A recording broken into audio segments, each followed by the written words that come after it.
Right. My dear lovable students, I have just two agenda. One, இந்த board examsல எப்படி ஒரு நல்ல மார்க் எடுக்கிறது. நான் வந்து 27 வருஷ டீச்சர். என்னோட 20 வயசுலேருந்து நான் கிளாஸ் எடுக்க ஆரம்பித்தேன். இனிஷியலாக நான் கிளாஸ் எடுத்தது வந்து +1 +2 பிகாம் ஸ்டூடெண்ட்ஸ்க்கு தான். ஒரு 13 வருஷத்துக்கு முன்னாடி தான் சிஏ கிளாஸஸ் ஆரம்பித்து கேஎஸ் அகாடமி தமிழ்நாட்டிலே ஒரு பெரிய இதை உருவாக்கியிருக்கோம். ஸோ உங்களுக்கு தெரியும்னு நினைக்கிறேன். இல்லைனாலும் KS Academy it's a brand in CA coaching. Almost 10 பேர் சிஏ தமிழ்நாட்டில் சேர்றாங்க அப்படின்னா கேஎஸ் அகாடமியில் 8 பேர் ஜாயின் பண்ணுறாங்க. ஸோ அந்த லெவலுக்கு ஒரு ஸ்ட்ராங் பிராண்டை உருவாக்கியிருக்கோம் over the period of 13 years. கை தட்டலாம், அதுக்கு தப்பு. உங்களுக்காக உருவாக்கி, எனக்காக சார்ட்டர்ட் அக்கௌண்டன்ஸ் நாங்கள் எங்கே போனாலும் சம்பாதிக்கலாம். பட் இதை எங்கள் குழந்தைங்களுக்காக, நான் உங்களுக்காக வந்து ரொம்ப கஷ்டப்பட்டு 13 வருஷம் அவ்வளோ உழைச்சி இதை உருவாக்கியிருக்கோம். ஸோ உங்களுக்கே பாரு, ஒரு கோயம்புத்தூரில் எவ்வளோ இன்ஃப்ராஸ்ட்ரக்சர், இது மாதிரி ஒரு சிஏ கோச்சிங் சென்டருக்கு இந்த மாதிரி ஒரு இன்ஃப்ராஸ்ட்ரக்சரை உருவாக்கியிருக்கோம் அப்படின்னா அதுக்கு பின்னாடி நிறைய உழைப்பு இருக்குது. ஸோ ஒன்று, நான் பேச வேண்டியது போர்டு எக்ஸாம்ஸில் எப்படி நல்ல மார்க் எடுக்கிறது. ரெண்டாவது, நீ +2 முடித்து என்ன படிக்கணும் அப்படின்னு நீ நினச்சிட்டு இருக்க, என்னெல்லாம் ப்ரொஃபஷன்ஸ் இருக்குது அப்படின்றதையும் ஒரு ரொம்ப ஷார்ட்டாக சொல்ல போகிறேன். ஏன்னா இது அவார்ட் ஃபங்க்ஷன்றதுனால ஒரு 30 மினிட்ஸ்க்குள்ளே நான் புழுக்கினேன் என்னோட ஸ்பீச்சை. டீட்டெயில்டாக என்னெல்லாம் ப்ரொஃபஷன்ஸ் இருக்குன்றத 7ஆம் தேதி, ஐ திங்க் சென்னையில் 7ஆம் தேதி நான் ஒரு பெரிய ப்ரோக்ராம் வச்சுருக்கேன். That is career counselling meet அப்படின்னு சொல்லி. கொஞ்சம் நான் வந்துக்கும். ஓகே, இங்கே இருக்குது சென்னையில் 7ஆம் தேதி. இங்கே என்னைக்கு போட்டிருக்கு? ஓகே, தமிழ் நியூ இயர் அன்னைக்கு, தமிழ் புத்தாண்டு அன்னைக்கு இங்கே போட்டிருக்கேன். நீங்கள் நேராக வந்து இது பண்ணணும் அப்படின்னா தமிழ் புத்தாண்டு அன்னைக்கு நீங்கள் வந்தீங்கன்னா உங்களுக்கு ஒரு நிறைய என்னெல்லாம் ப்ரொஃபஷன்ஸ் இருக்குது, என்னெல்லாம் படித்தா நமக்கு ரொம்ப நல்லது அப்படின்றத பேசுவேன். நான் அன்றைக்கி ரொம்ப டீட்டெயில்டாக பேசுவேன். இன்றைக்கி சும்மா ஒரு அவுட்லைன் மட்டும் கொடுக்குறேன். ஓகேவா? ரைட்டா? என்னோட எக்ஸ்பீரியன்ஸில் யாரும் இங்கெங்கே மூவ் பண்ணாமல் ரொம்ப அழகாக, ஓகேவா, அவன் ஃபோட்டோவை அங்கேயே எங்கேயாவது நின்று அழகாக எடுத்துக்கும். இது ஒரு இம்பேக்டை கிரியேட் பண்ணக்கூடிய ஸ்பீச். ஓகேவா? ரைட்டா? அதனால் எல்லோரும் ஆசையாக கவனிச்சுக்கோ, ஸ்டூடெண்ட்ஸ் எல்லாம் ஆசையாக கவனிச்சுக்கோ. ஃபஸ்ட்டு, இப்போ நான் வந்து +2 படிக்கும்போது நான் வந்து ஸ்கூல் ஃபஸ்ட்டு எடுத்தேன். நான் வந்து அப்படியே சரி கை தட்டி பரவாயில்ல. நான் +2ல் ஸ்கூல் ஃபஸ்ட் ஒரு கவர்மெண்ட் ஸ்கூலில் தான் நான் படித்தேன். நான் ஒரு பெரிய ஸ்கூல்லலாம் படிக்கல. மறைமலை அடிகள் மேல்நிலை பள்ளி அப்படின்னு சொல்லி ஒரு கவர்மெண்ட் ஸ்கூல், 10th வரைக்கும் மெட்ரிகுலேஷன் ஸ்கூலில் படித்தேன். +1 +2 ஒரு கவர்மெண்ட் ஸ்கூலில் படித்து நான் ஸ்கூல் ஃபஸ்ட் எடுத்தேன். அந்த ஸ்கூல் ஃபஸ்ட் எடுத்ததுனால தான் நான் வந்து சிஏவே எடுத்தேன். ஓகேவா? நான் ஒரு படிக்கிற பையன்ற ஃபீல் எனக்கு அது கொடுத்தது. அதனால் நான் சிஏ எடுத்து இப்போ இன்றைக்கி ஒரு பெரிய சக்ஸஸ்ஃபுல் சார்ட்டர்ட் அக்கௌண்டண்ட்டாக நான் இருக்கிறதுக்கான எனக்கு ஒரு ஃபஸ்ட்டு விதை வந்து என்னோட +2வோட மார்க்ஸ். ஓகேவா? அதனால் அது வந்து ரொம்ப இம்பார்ட்டன்ட்னா ரொம்ப ரொம்ப இம்பார்ட்டன்ட். சில பேர்லாம் சார் படிப்பு இம்பார்ட்டண்ட்டா, ரொம்ப இம்பார்ட்டன்ட்னா. ஏன்னா நார்மலாக நமக்கு மிடில் கிளாஸ், லோயர் மிடில் கிளாஸ்க்கு ஒரு பெரிய சொத்து and extraordinary intangible asset is education. நாங்கள் வந்து ரொம்ப வந்து வெரி நார்மல் ஃபேமிலி. எனக்கு 2 அக்கா, ஒரு அண்ணா.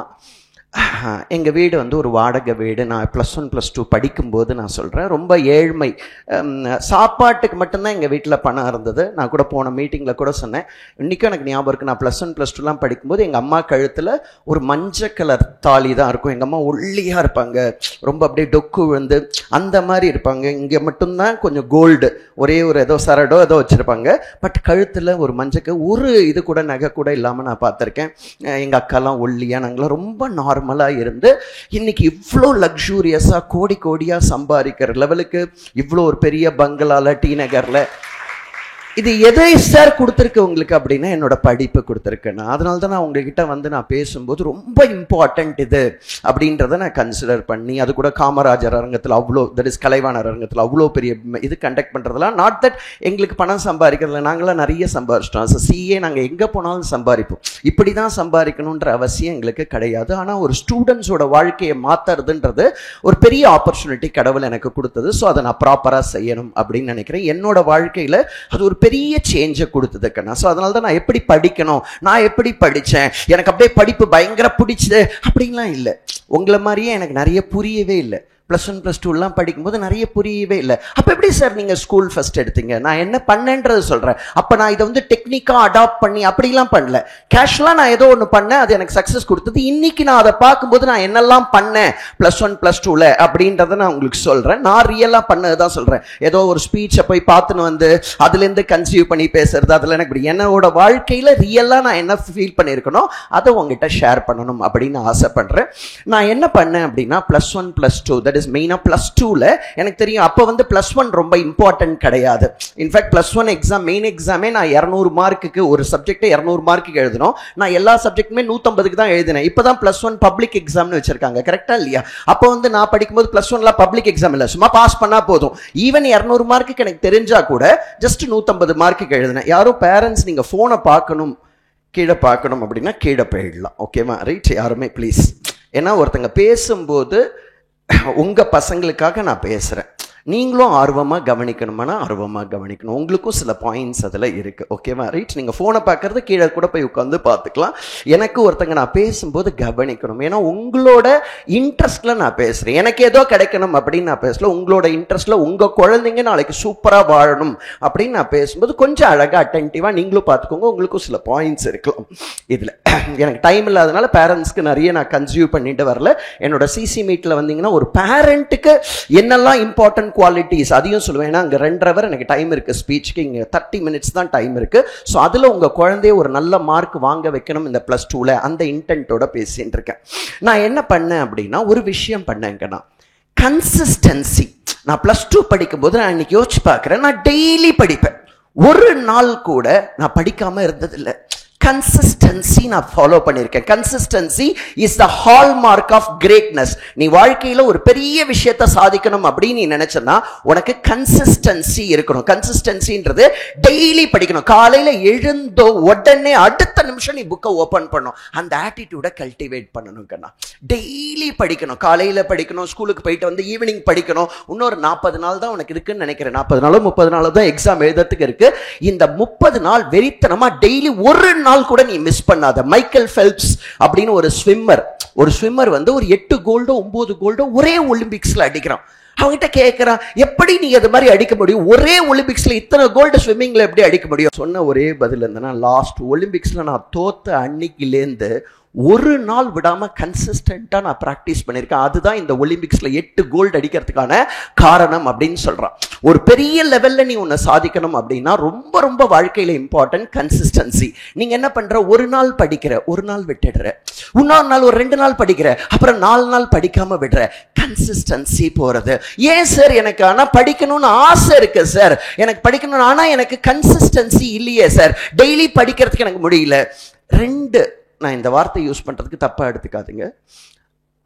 எல்லா ஸ்டூடெண்ட்ஸோட வாழ்க்கையிலையும் இந்த காலகட்டத்தில் 2 தரித்திரம் இருக்கு. புரியுறதில்ல? தப்பா எடுத்துக்காதீங்க இந்த வார்த்தைக்கு. 2 தரித்திரம் இந்த காலகட்டத்தில் இருக்க ஸ்டூடெண்ட்ஸ்க்கு 2 தரித்திரம் இருக்கு. ஒரு தரித்திரம் social media, mobile and social media, அந்த ஒரு தரித்திரம். அதனால தான் உனக்கு கன்சிஸ்டன்சி வரல. இன்னொரு தரித்திரம் உன் ஃப்ரெண்டு. புரியுது? தப்பா எடுத்துக்காது. புரியுறதா இல்லையா? பார் எவ்வளோ அழகா எவ்வளோ இன்வால்வ்டா இருக்காங்க பார்த்து. ஏன்னா அது உண்மை, அவ்வளோ தூரம் உண்மை. 2 விஷயம் உன் வாழ்க்கை அழிக்கிறது. என் ஃப்ரெண்டை விட்டு என்னைக்கு நான் தள்ளி வந்தனோ அன்னிலேருந்தே என்னோட குரோத் பெருசா இருக்கு. ஏன்னா நம்ம ஃப்ரெண்ட்ஸ் நிறைய பேர், அது ஃப்ரெண்ட்ஸ் வேண்டாமா? வேணும் கட்டாயம். ஆனால் நீ ஒரு குரோத் பாதையில் இருக்கும்போது ஃப்ரெண்ட்ஸை 10 அடி தள்ளி நிற்க வைக்கிறது ரொம்ப ரொம்ப நல்ல விஷயம்னா அதுக்கப்புறம் போய் நீ இது பண்ணிக்கலாம். இப்போ +2 படிக்கிற, +2 முடிச்சுட்டு உன் ஃப்ரெண்டோட இரு. பட் +2 படிக்கிற இந்த 40 நாள் உன் ஃப்ரெண்டோட இன்ட்ராக்ட் பண்ணாத கண்ணா, ப்ளீஸ் கண்ணா. நீ கொஞ்சம் படிக்கணும்னா கூட உன் ஃப்ரெண்டு ஃபோன் பண்ணி என்ன படிக்கிற, எனக்கு புரியவே இல்லை, எதையோ சொல்லி உன்னையும் காலி பண்ணிடுறான். அது பேசுறதுலே உன் எனர்ஜி போயிடுறதுன்னா உனக்கே தெரியாம உன்னை நெகட்டிவ் இன்ஃப்ளூயன்ஸ் பண்றது யாரு அப்படின்னு பார்த்தனா உன்னோட ஃப்ரெண்டுக்கு ஏதோ ஒன்று புரியலன்றதுனால உனக்கு இப்போ ஃபோன் இருக்கிறதுனால. அந்த காலகட்டத்தில் எங்ககிட்ட ஃபோனே இல்லை. என் ஃப்ரெண்டுக்கு புரியலன்னா அவன் டிராவல் பண்ணி வந்து என்னை பார்க்கணும். புரியுறதா? ஏதோ ஒன்று எனக்கு பேசணும்னா. ஸோ அதுவும் இல்லாமல் எனக்கு இருந்தது 1 or 2 ஃப்ரெண்ட்ஸ் தான் இருந்தாங்களே தவிர அப்படியே எனக்கு பயங்கர ஃப்ரெண்ட்ஸ் இல்லை. அதெல்லாம் பெரிய அட்வான்டேஜாக இருந்தது. இப்போ நான் பார்க்குறேன் எனக்கு அவ்வளோ பெரிய ஃப்ரெண்ட்ஷிப்போ அது மாதிரி இதோ அப்படிலாம் எதுவுமே இல்லை. நம்ம கிரிக்கெட் விளையாட போகும்போது காமன் ஃப்ரெண்ட்ஸ் இருந்தது. 1 or 2 ஸ்கூல் ஃப்ரெண்ட்ஸ் இந்த வீட்டுக்கு வந்து விட்டுட்டு இந்த பக்கத்தில் இருக்க அது மாதிரி தான் இருந்தது தவிர உங்களை மாதிரி இப்போ டெய்லி ஃபோனில் எக்ஸ்சேஞ்ச் பண்ணிக்கிற மாதிரி எனக்கு எந்த ஃப்ரெண்டும் இல்லை. ஸோ அப்படின்னும் போது கன்சிஸ்டன்சி, டெய்லி படிக்கணும் அப்படின்னு நினைச்சு அப்படின்னா ஃபர்ஸ்ட் எனக்காக ஒரு 40 நாள் உன் ஃப்ரெண்டை கைட்டி விடுன்னு நான் சொல்லலை. இந்த எக்ஸாம் முடிகிற வரைக்குமாவது உன் ஃப்ரெண்டை தள்ளி வைக்கணுமானா உன் ஃப்ரெண்டை தள்ளி வைக்கணும். நான் இது செய்வேன் சார், செய்கிறேன் சார், சொல்லு பரவாயில்ல, என் கிளாஸ் மாதிரி பண்ண சார். டேய் கையை வஸ்து செய்கிறேன் சார், கையை சும்மாவே கையை வஸ்து ஓ செய்ய மாட்டேன் நீ. ஓ நம்மளோட முன்னேற்றத்துக்கு எது தடங்களா இருந்தாலும் அதை தூக்கி 10 அடி தள்ளி வைக்கிற தைரியம் நம்ம மனசுல இருக்கணும். இல்லைன்னா வாழ்க்கையில முன்னுக்கு வர முடியாது. நாளைக்கு எப்படி வாழ்க்கை பூரா அசிங்கப்படுறதுக்கு ரெடியா இருக்கணும். ஒரு லோயர் மிடில் கிளாஸ், நீங்க யாருமே இங்க பிஎம்டபிள்யூல இறங்கியிருக்கீங்களா? அவுடி கார்ல, ரோல்ஸ் ராய்ஸ்ல. நான் இன்னைக்கு நினைச்சா 15 ரோல்ஸ் ராய்ஸ் வாங்கலாம், அவ்வளோ சொத்து இருக்கு எனக்கு. நான் ஒரு காலகட்டத்தில் உங்களை மாதிரி லோயர் மிடில் கிளாஸ்ல இந்த படிப்பு எனக்கு இதை கொடுத்துருக்கு, இந்த ஃபினான்ஷியல் இண்டிபெண்டன்ஸை கொடுத்துருக்கு. உங்களுக்கு உங்க பேரண்ட்ஸ் நார்மல் லைஃப் லீட் பண்றாங்க. நீ உன் படிப்புனால உன் ஃபேமிலியை மாற்ற முடியுமானா மாற்ற முடியும். அதுக்கு ஃபர்ஸ்ட் திங் என்ன வேணும் படிப்புக்குன்னா கன்சிஸ்டன்சி. எவன் ஒருத்தன் டெய்லி படிக்கிறானோ அவன் சக்சஸ்ஃபுல்லா இருப்பானா கட்டாயமா சக்சஸ்ஃபுல்லா இருப்பான். மார்னிங் ஈவினிங் அதே மாதிரி லீவ் விடுறாங்க அப்படின்னா, இப்போ ஸ்கூல் லீவ் விடுறாங்க அப்படின்னா அழகா பிரிச்சுக்கணும். மார்னிங் 2 hours 3 hours நான் இதை படிப்பேன். மத்தியானம் 9:30 12 வரைக்கும், 6 to 9 வரைக்கும் நான் இதை படிப்பேன். 9 12 வரைக்கும் இதை படிப்பேன். அதுக்கப்புறம் மத்தியானம் கொஞ்சம் ரெஸ்ட் எடுத்துப்பேன். 2:30 to 5:30 நான் ஒரு செஷன் படிப்பேன். திருப்பி 6 to 9 ஒரு செஷன். 12 hours இது மாதிரி அழகா நீ படிச்சு அப்படின்னா படிப்பு பிடிக்க ஆரம்பிச்சிடும். பயப்படாது, படிப்பை நினைச்சு பயப்படாது.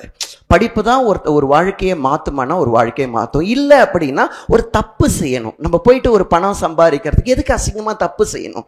இன்னைக்கு ஒருத்தர் தப்பு செய்யறவங்களை நாங்க போய் கேட்கிறோம், ஒரு போலீஸ்காரன் பிரைப் வாங்குறவனை ஏன் சார் இது மாதிரி இருக்கீங்கன்னா அவங்க என்கிட்ட சொல்றாங்க, இல்ல சார் எங்களுக்கு 12,000 ரூபாய் சம்பளம் போடுறாங்க, இதை வச்சு எங்களால எப்படி, ஒரு கவர்மெண்ட் ஒரு போலீஸ் சொல்ற எங்களால் எப்படி பண்ண முடியும்? என் குழந்தைக்கு நாம ஒரு மொபைல் போன் வாங்கி கொடுக்கணும், என் குழந்தையும் நல்ல ஸ்கூல்ல படிக்கணும்ன்ற எனக்கு ஆசை இருக்கு. இப்ப நான் போய் என்ன சார் பண்ண முடியும்? எனக்கு 12,000 தான் ஆறுது, இது எல்லாமே என்னால. அப்போ ஒரு தப்பு நீ பண்றதுக்கு என்ன, அவங்களுக்கு எபிலிட்டி இல்லை, ஒரு திறமை இல்லை, அதனால தான் தப்பு பண்ற. உனக்கு படிப்பும் திறமையும் இருந்தா எதுக்கு நம்ம தப்பு பண்ணணும்? இந்த 17 வயசு இந்த 20 வயசுல இந்த படிப்பை நீ விட்டுட்ட, ஓகேவா? எவனோ ஒருத்தர் சொல்றான் இல்ல பிசினஸ் பண்ணி சம்பாரிச்சுக்கலாம், நான் கூட தான் இப்ப பிசினஸ் பண்றேன், ஆனா அறிவோட செய்யறேன். புரியுறதா இல்லையா? பிசினஸ் பண்ணிக்கோ, எதையோ பண்ணிக்கோ, ஆனா ஒரு அறிவு, ஒரு ஷார்ப் இன்டெலெக்ட் உனக்கு இருக்கணுமானா உனக்கு ஒரு ஷார்ப் இன்டெலெக்ட் இருக்கணும். அதுக்கு படிப்பு ரொம்ப ரொம்ப இம்பார்ட்டன்ட்னா ரொம்ப ரொம்ப இம்பார்ட்டன்ட். ஃபர்ஸ்ட் படிப்புக்கு தேவை கன்சிஸ்டன்சி. மறப்பியா மறக்க மாட்டியா? அப்ப நான் சொல்றது சொல்லு, consistency. Consistency is the hallmark of greatness. நம்ம டைரக்டர் சங்கர்னு தெரியுமா உங்களுக்கு? இந்த படம் எடுக்கிறாரு. ஏன் அந்த சங்கர் டைரக்டர் கிரேட்னு நம்ம சொல்றோம்? நாட் தட் ஒரு ஹிட் கொடுக்கறதுனால இல்லை, எல்லா படத்தையும் ஹிட் பண்றாங்கல்ல, அவங்கள தான் கிரேட்டஸ்ட் டைரக்டர். எல்லா சாப்டர்ஸும் நல்லா சொல்லி கொடுக்கறாங்க, அவங்க தான் கிரேட்டஸ்ட் டீச்சர். ஒரு சாப்டர் நல்லா சொல்லி கொடுத்தாங்க, மிச்சம் அவங்க கிரேட் டீச்சர் கிடையாது. புரியுறதா இல்லையா? Right? Consistency is a hallmark of greatness. இதுதான் ஃபர்ஸ்ட். எனக்கு டைம் இல்லாதனால அழகா சம்மரைஸ் பண்ணி உனக்கு சொல்லித்தரேன். சார் ரெண்டாவது என்னன்னா, சார் நான் டெய்லி படிக்கிறேன் சார். சில குழந்தைங்க என்ன சொல்லலாம், நான் டெய்லி படிக்கிறேன் சார், ஆனா என் மண்டையில ஏற மாட்டேன்றது sir.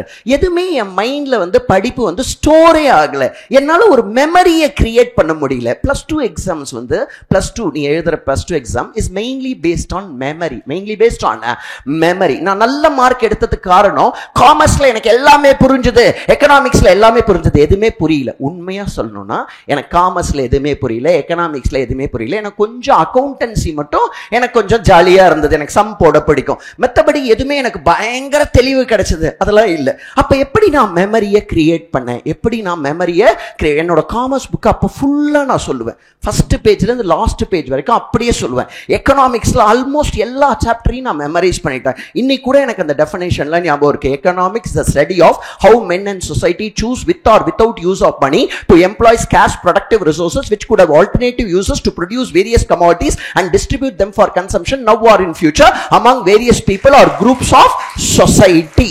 Paul Samuelsonோட definition. Economics is a science which studies human behavior as a relationship between ends and scarce means which have alternative uses. Lionel Robbins definition. Commerce is the sum total of those processes which are engaged in the removal of in terms of person, place and time and in the exchange of commodities. எல்லா டெஃபினேஷனையும் memorise பண்ணிட்டு எல்லாத்தையும் memorise. நம்ம ஒரு lower middle class, ரொம்ப low கிளாஸ்ல நம்ம பிறந்திருக்கோம். அப்ப நம்ம எப்படி நம்ம ஃபேமிலியை லிஃப்ட் பண்றது? வெறும் படிப்பு தான். இல்ல எங்களுக்கு சார் சொல்லி கொடுக்கல, இதை சொல்லி யாரு சொல்லி கொடுக்கலனாலும் +2 மெயின் எக்ஸாம் நீ எழுதும் போது உன் ஸ்கூல்ல சொல்லி கொடுத்துருக்காங்களா சொல்லி கொடுக்கலையா அதெல்லாம் irrelevant. நீ நல்லா எழுதி ஆகணும். கரெக்டா கண்ணா? irrespective of உனக்கு புரிஞ்சிருக்கு புரியல, நீ அந்த பேப்பர்ல கண்டென்ட் கொடுத்தாகணும். அப்ப நான் என்ன பண்ணிட்டேன் அப்படின்னா எல்லாத்தையும் மெமரைஸ் பண்ண ஆரம்பிச்சேன். எல்லா புக்கையே மெமரைஸ் பண்ண. புரியலையா? புரியலன்னு சில பேர் இன்னைக்கு எனக்கு புரியவே இல்லை, நான் எப்படி உங்க அம்மா கிட்ட போய் டிராமா பண்ற, எனக்கு புரியவே இல்லை, நான் எப்படி படிக்க முடியும்? எனக்கு டிராமா பண்ணாத. புரியலன்னு தான் தெரியுமே. ஏன்னா கிளாஸில் 2 நாள் போகிற, ஒரு நாள் கல்யாணத்துக்கு லீவு போடுற, எப்படி புரியும்? நீ எல்லாம் ஃபுல்லாக போனாலே புரியாது உனக்கு. நீ அப்பப்போ ஸ்கூலுக்கு போயிட்டு வர, உனக்கு எப்படி புரிய போகிறது? ஆனால் எனிவே +2 நீ மார்க் எடுத்தாகணும். இல்லைனா உங்கள் அப்பா அம்மா போயிட்டு ஒரு காலேஜில் கெஞ்சணும். ஒரு 5 லட்ச ரூபா கொடுத்து ஒரு பிகாம் டிகிரி, வேல்யூ இல்லாத பிகாம் டிகிரிக்கு உங்கள் அப்பா அம்மாவை அசிங்கப்பட வைக்கிற ஒரு காலேஜ் வாசல்ல நான் பார்க்குறேன். நிறைய பேர் இப்போ என் பொண்ணுக்கு ஒரு சீட்டு கொடுங்கன்னு கெஞ்சுறாங்க. அது கூட அந்த பிகாமுக்கு வேல்யூவே இல்லை. அது வேல்யூ 0க்கு உங்கள் அப்பா அம்மாவை விட்டு 3 லட்ச ரூபா கட்ட சொல்லி நீ ஜாலியாக இருக்கிறதுக்கு எவ்வளோ அசிங்கங்கள் அதெல்லாம். நீ இந்த டைமில் இப்போ நான் சொல்கிற கன்சிஸ்டன்சி, இன்னிலே இது வரைக்கும் நீ கன்சிஸ்டண்ட்டாக இல்லைன்னா கூட அடுத்த 40 நாள் கன்சிஸ்டண்ட்டாக இருந்தால் ஒரு டீசென்ட் மார்க் வாங்கலாம். 40 நாள் கன்சிஸ்டண்ட்டாக இருந்தால் கட்டாயமாக டீசென்ட் மார்க் வாங்கலாமா? வாங்கலாம். 2வது மெமரி. சார் எப்படி சார் இப்போ நீங்கள் மெமரைஸ் பண்ணிட்டீங்க சார், உங்களுக்கும் புரியலன்னு சொல்கிறீங்க. கரெக்ட். நிறைய +2 ஸ்டூடெண்ட்ஸ்க்கு நிறைய விஷயம் புரியாது தான். ஏன்னா அந்த மெச்சூரிட்டியில் நமக்கு நிறைய புக்கில் எழுதிருக்கிறது புரியாது, அதை என்னால் ஒத்துக்க முடியும். பட் அது எப்படி சில பேர் நல்ல மார்க் எடுக்கிறாங்க, சில பேர் அழகாக மெமரி. இப்போ நான் ஸ்கூல் ஃபர்ஸ்ட் எடுத்ததுக்கு காரணம் நல்லா மெமரைஸ் பண்ணிட்டேன். காலையில் எழுந்தோன்னே அந்த டெஃபினேஷனை 2-3 தடவை நான் புரிஞ்சிக்க ட்ரை பண்ணுவேன். இது எப்படி தான் இருக்கும், அப்படிதான் இருக்கும். நம்மளா ஒன்று ட்ரை பண்ணுவோம்ல, கன்ஸ்ட்ரக்ட் பண்ணுவோம், இதுதான் இருக்கும், இதுதான் மீனிங் இருக்கும். அது மாதிரி ட்ரை பண்ணி நம்மளா ஒரு அர்த்தத்தை மைண்ட்ல வச்சுட்டு அதை 2-3 தடவை படிக்க நம்மளால மெமரைஸ் பண்ண முடியும். ஒரு மெமரியில ஒன்னத்தை கொண்டு வரதுக்கு 2 விஷயம் தான் கடவுள் கொடுத்துருக்காங்க. ஒரு மெமரியில உன் மைண்ட்ல ஒரு இன்ஃபர்மேஷன் ஸ்டோர் ஆகிறதுக்கு இந்த கடவுள் யூனிவர்ஸ் நமக்கு 2 வழி தான் கொடுத்துருக்காங்க. சார் ஒரு புக்கை மைண்ட் உள்ள கொண்டு வரதுக்கு வழி இருக்கு. நான் 2 வழி இருக்கு. ஒன்னு எமோஷன்ஸ். ஒன்னு என்னது? எமோஷன். நீ எமோஷனலா இன்வால்வ் ஆகி ஒரு விஷயத்தை படிச்சு உள்ள வாங்குறனா அது ரொம்ப நாள் உன் மெமரியில இருக்கும். எமோஷன்ஸோட படிச்ச அப்படின்னா ரொம்ப நாள் உள்ள இருக்கும். இப்ப என் கிளாஸஸ் எல்லாமே இப்ப நான் பேசுறதே பார்த்தோன்னா ரொம்ப எமோஷனலா இருக்கும். எதுக்காகனா இந்த ஸ்பீச் உனக்கு ஒரு பர்மனன்ட் மெமரியே கொடுக்கணும். நான் ஒரு ஃபார்மலா பேசினேன், எமோஷன்ஸே இல்லாம நான் பேசினேன், அந்த டிவியை விட நான் இங்க பக்கத்துல இருக்கேன்.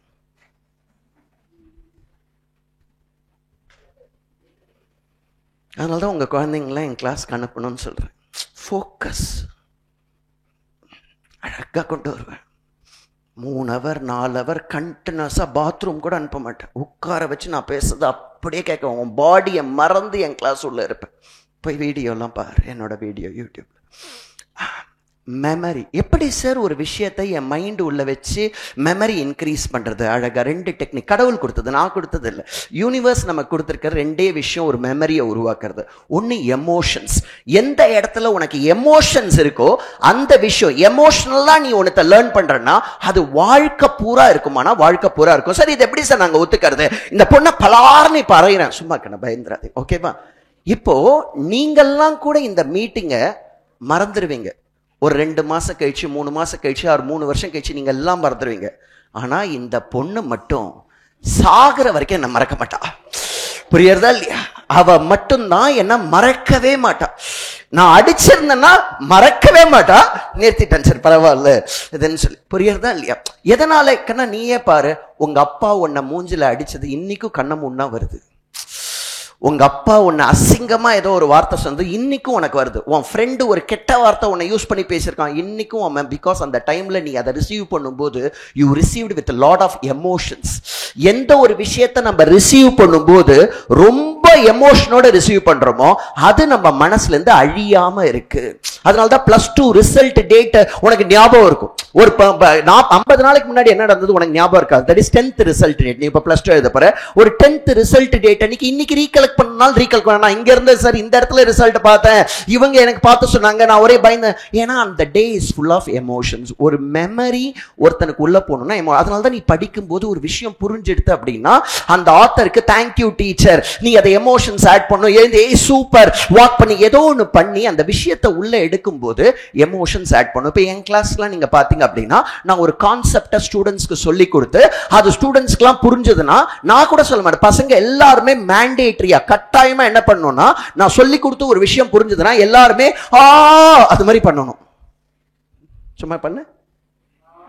Very good. பாரு எப்படி ஜாலியா இருக்கு. ஏன்னா ஒரு கான்செப்ட், ஏன்னா சிஏல படிக்கும்போது அவ்வளோ இம்பார்ட்டன்ட், நீ அதை மறக்கவே கூடாது. ஸோ நீ மறக்கவே கூடாதுன்றதுனால நான் என்ன பண்ணுவேன் அப்படின்னா, ஒரு விஷயத்தை சொல்லி கொடுத்துட்டு ஒரு டிராமாவை கிளாஸ்ல பண்ணிடுவேன் அந்த விஷயத்துக்காக. ஸோ அந்த டிராமாவை பண்ணும்போது அது மெமரி கிரியேட் ஆகுது. ஏன்னா சிஏ படிக்கும்போது டைம் இருக்காது சில விஷயத்துக்காக, அதனால கிளாஸ்லயே உனக்கு ஸ்ட்ராங் மெமரி கொடுக்கறதுக்காக இது மாதிரி நாங்கள் பண்றோம். ஒன்று, படிக்கும்போது எமோஷன்ஸோட படிச்ச அப்படின்னா, சார் அது எமோஷன்ஸோட படிக்கிறதுனா எனக்கு புரியல சார் அப்படின்னா, இப்போ உனக்கு ரொம்ப பிரியாணி பிடிக்கும்னு வச்சுக்கோ, ஒரு மட்டன் பிரியாணியோ சிக்கன் பிரியாணியோ ஏதோ ஒன்று ரொம்ப பிடிக்கும், அதை உன் பிளேட்ல அழகா வச்சிருக்காங்கன்னா நீ அதை எப்படி சாப்பிட்ற? ரசிச்சு ருசிச்சு ஒரு 200 ரூபா பிரியாணியே உசுரை கொடுத்து சாப்பிட்ற. ஆனா நான் கொடுக்குற நாலேஜ் 200 கோடிக்கு சமம். ஆனா அதுக்கு எமோஷனே நீ கொடுக்கல. ஒரு பொங்கலுக்கு எமோஷன் கொடுக்குற, ஒரு வடைக்கு எமோஷன் கொடுக்குற, ஆனா நான் கொடுக்குற அறிவுக்கு நீ எமோஷன் கொடுக்கல. ஏன்னா அந்த எமோஷன்ஸ் கொடுக்கறதுக்கு உனக்கு வரல. அதனால தான் நான் சொல்றேன், படிப்புக்கு நம்ம எமோஷன்ஸை கொடுக்கணும். இப்ப புரியறதா? எமோஷன் கொடுத்து நீ சாப்பிட்றல்ல, அதே மாதிரி எமோஷன் கொடுத்து படிக்கணும் அப்படின்னு நான் சொல்றேன். இல்ல சார் எனக்கு படிப்பே புரியவே இல்லை, எங்க மிச்சி செலுத்துனதும் புரியல, புக்ல எழுதிருக்கிறதும் புரியல, இங்க எங்க இந்த எமோஷன் எனக்கு வருது? அதுக்கு தான் கடவுள் ஆல்டர்னேட்டிவ் ஒன்று கொடுத்துருக்கான் மெமரிக்கு.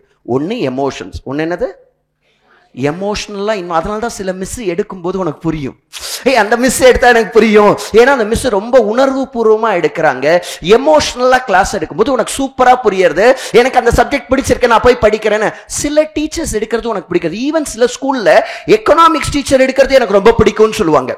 அக்கௌண்ட்ஸ் எனக்கு ஓகே தான், எக்கனாமிக்ஸ் ஏன்னா அந்த டீச்சர்னால உனக்கு பிடிக்கிறது.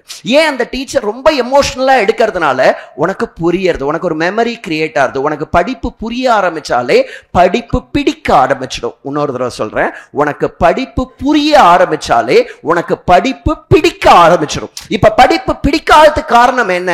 படிப்பு புரியல. உனக்கு அது புரியாதனால உனக்கு பிடிக்கல. உனக்கு ஒரு விஷயம் புரிஞ்சா எப்படி உனக்கு பிடிக்காம இருக்கும்? சோ அந்த புரியறதுக்கு நாங்க எமோஷன்ஸை யூஸ் பண்றோம்.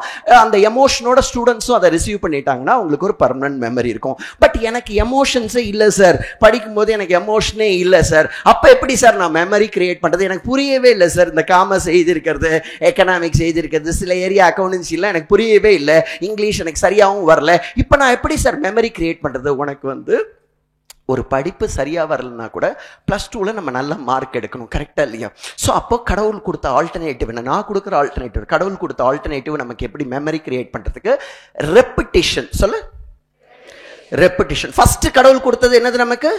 எமோஷன்ஸ். எமோஷன்ஸ் மூலமா மெமரி நீ கிரியேட் பண்ணா பெர்மனன்ட் ஸ்டோரேஜ், உனக்கு ரொம்ப நாள் உன் மைண்ட்ல அந்த விஷயம் ஸ்டோர் ஆகும். ரெண்டாவது ரெப்பிட்டேஷன். இப்ப +2ல எல்லாம் நிறைய ஸ்கூல்ஸ்ல பண்றது, இந்த நாமக்கல் ஸ்கூல்லாம் சொல்றாங்க எனக்கு. சோ அவங்க எல்லாம் என்ன பண்றாங்க அப்படின்னா, புரியுதோ புரியலையோ அந்த குழந்தைக்கு திருப்பி திருப்பி டெஸ்ட் வச்சுட்டே இருக்காங்க அந்த சாப்டர்ல. அப்ப நீ ஒரு 10 தடவை ஒரே சாப்டர் டெஸ்ட் வைக்கும்போது நீ என்ன பண்ற? புரியுதோ புரியலையோ அந்த சாப்டர்ல பார்த்துட்டே இருக்க. So repetition, the more and more you read a particular topic, எவ்வளவு அதிகமா ஒரு டாபிக்க படிச்சுட்டே இருக்கியோ உனக்கு புரியுதோ புரியலையோ அது மைண்ட்ல போயிடும். இப்ப சொன்ன எக்கனாமிக்ஸ் டெஃபினிஷன் எனக்கு புரியல, ஆனா என் மைண்ட்ல போயிடுச்சு பாரு. எப்படி சார் அது மைண்ட்ல போச்சு? Because of repetition. ஒரு மெமரி. அப்ப நீ திருப்பி திருப்பி படிச்ச அப்படின்னா, இப்ப காலையில எழுந்து எதுக்காக நீ படி கன்சிஸ்டன்டா? காலையில எழுந்தோம் நான் என்ன பண்ணேன்னா, +2ல எல்லாம் காலையில எழுந்தோன்னா காமர்ஸ் எக்கனாமிக்ஸ் அது ரெண்டு தான் எனக்கு வராது. எனக்கு அக்கௌண்ட்ஸ் மேக்ஸ் கொஞ்சம் வரும். ஸோ காமர்ஸ் எக்கனாமிக்ஸ் எனக்கு வராது. காலையில எழுந்தோன்னே எனக்கு ஃப்ரெஷ்ஷா இருக்கும், அதே மாதிரி ஈவினிங் 5:30 மணிக்கு எனக்கு ஃப்ரெஷ்ஷா இருக்கும். இந்த 2 டைம்லயும் நான் என்ன பண்ணுவேன்னா, எனக்கு எந்த சப்ஜெக்ட் ட்ரை, எது எனக்கு புரியாதுன்னு நினைக்கிறேனோ அந்த டைம்ல அதை எடுத்து மெமரைஸ் பண்ணிடுவேங்க.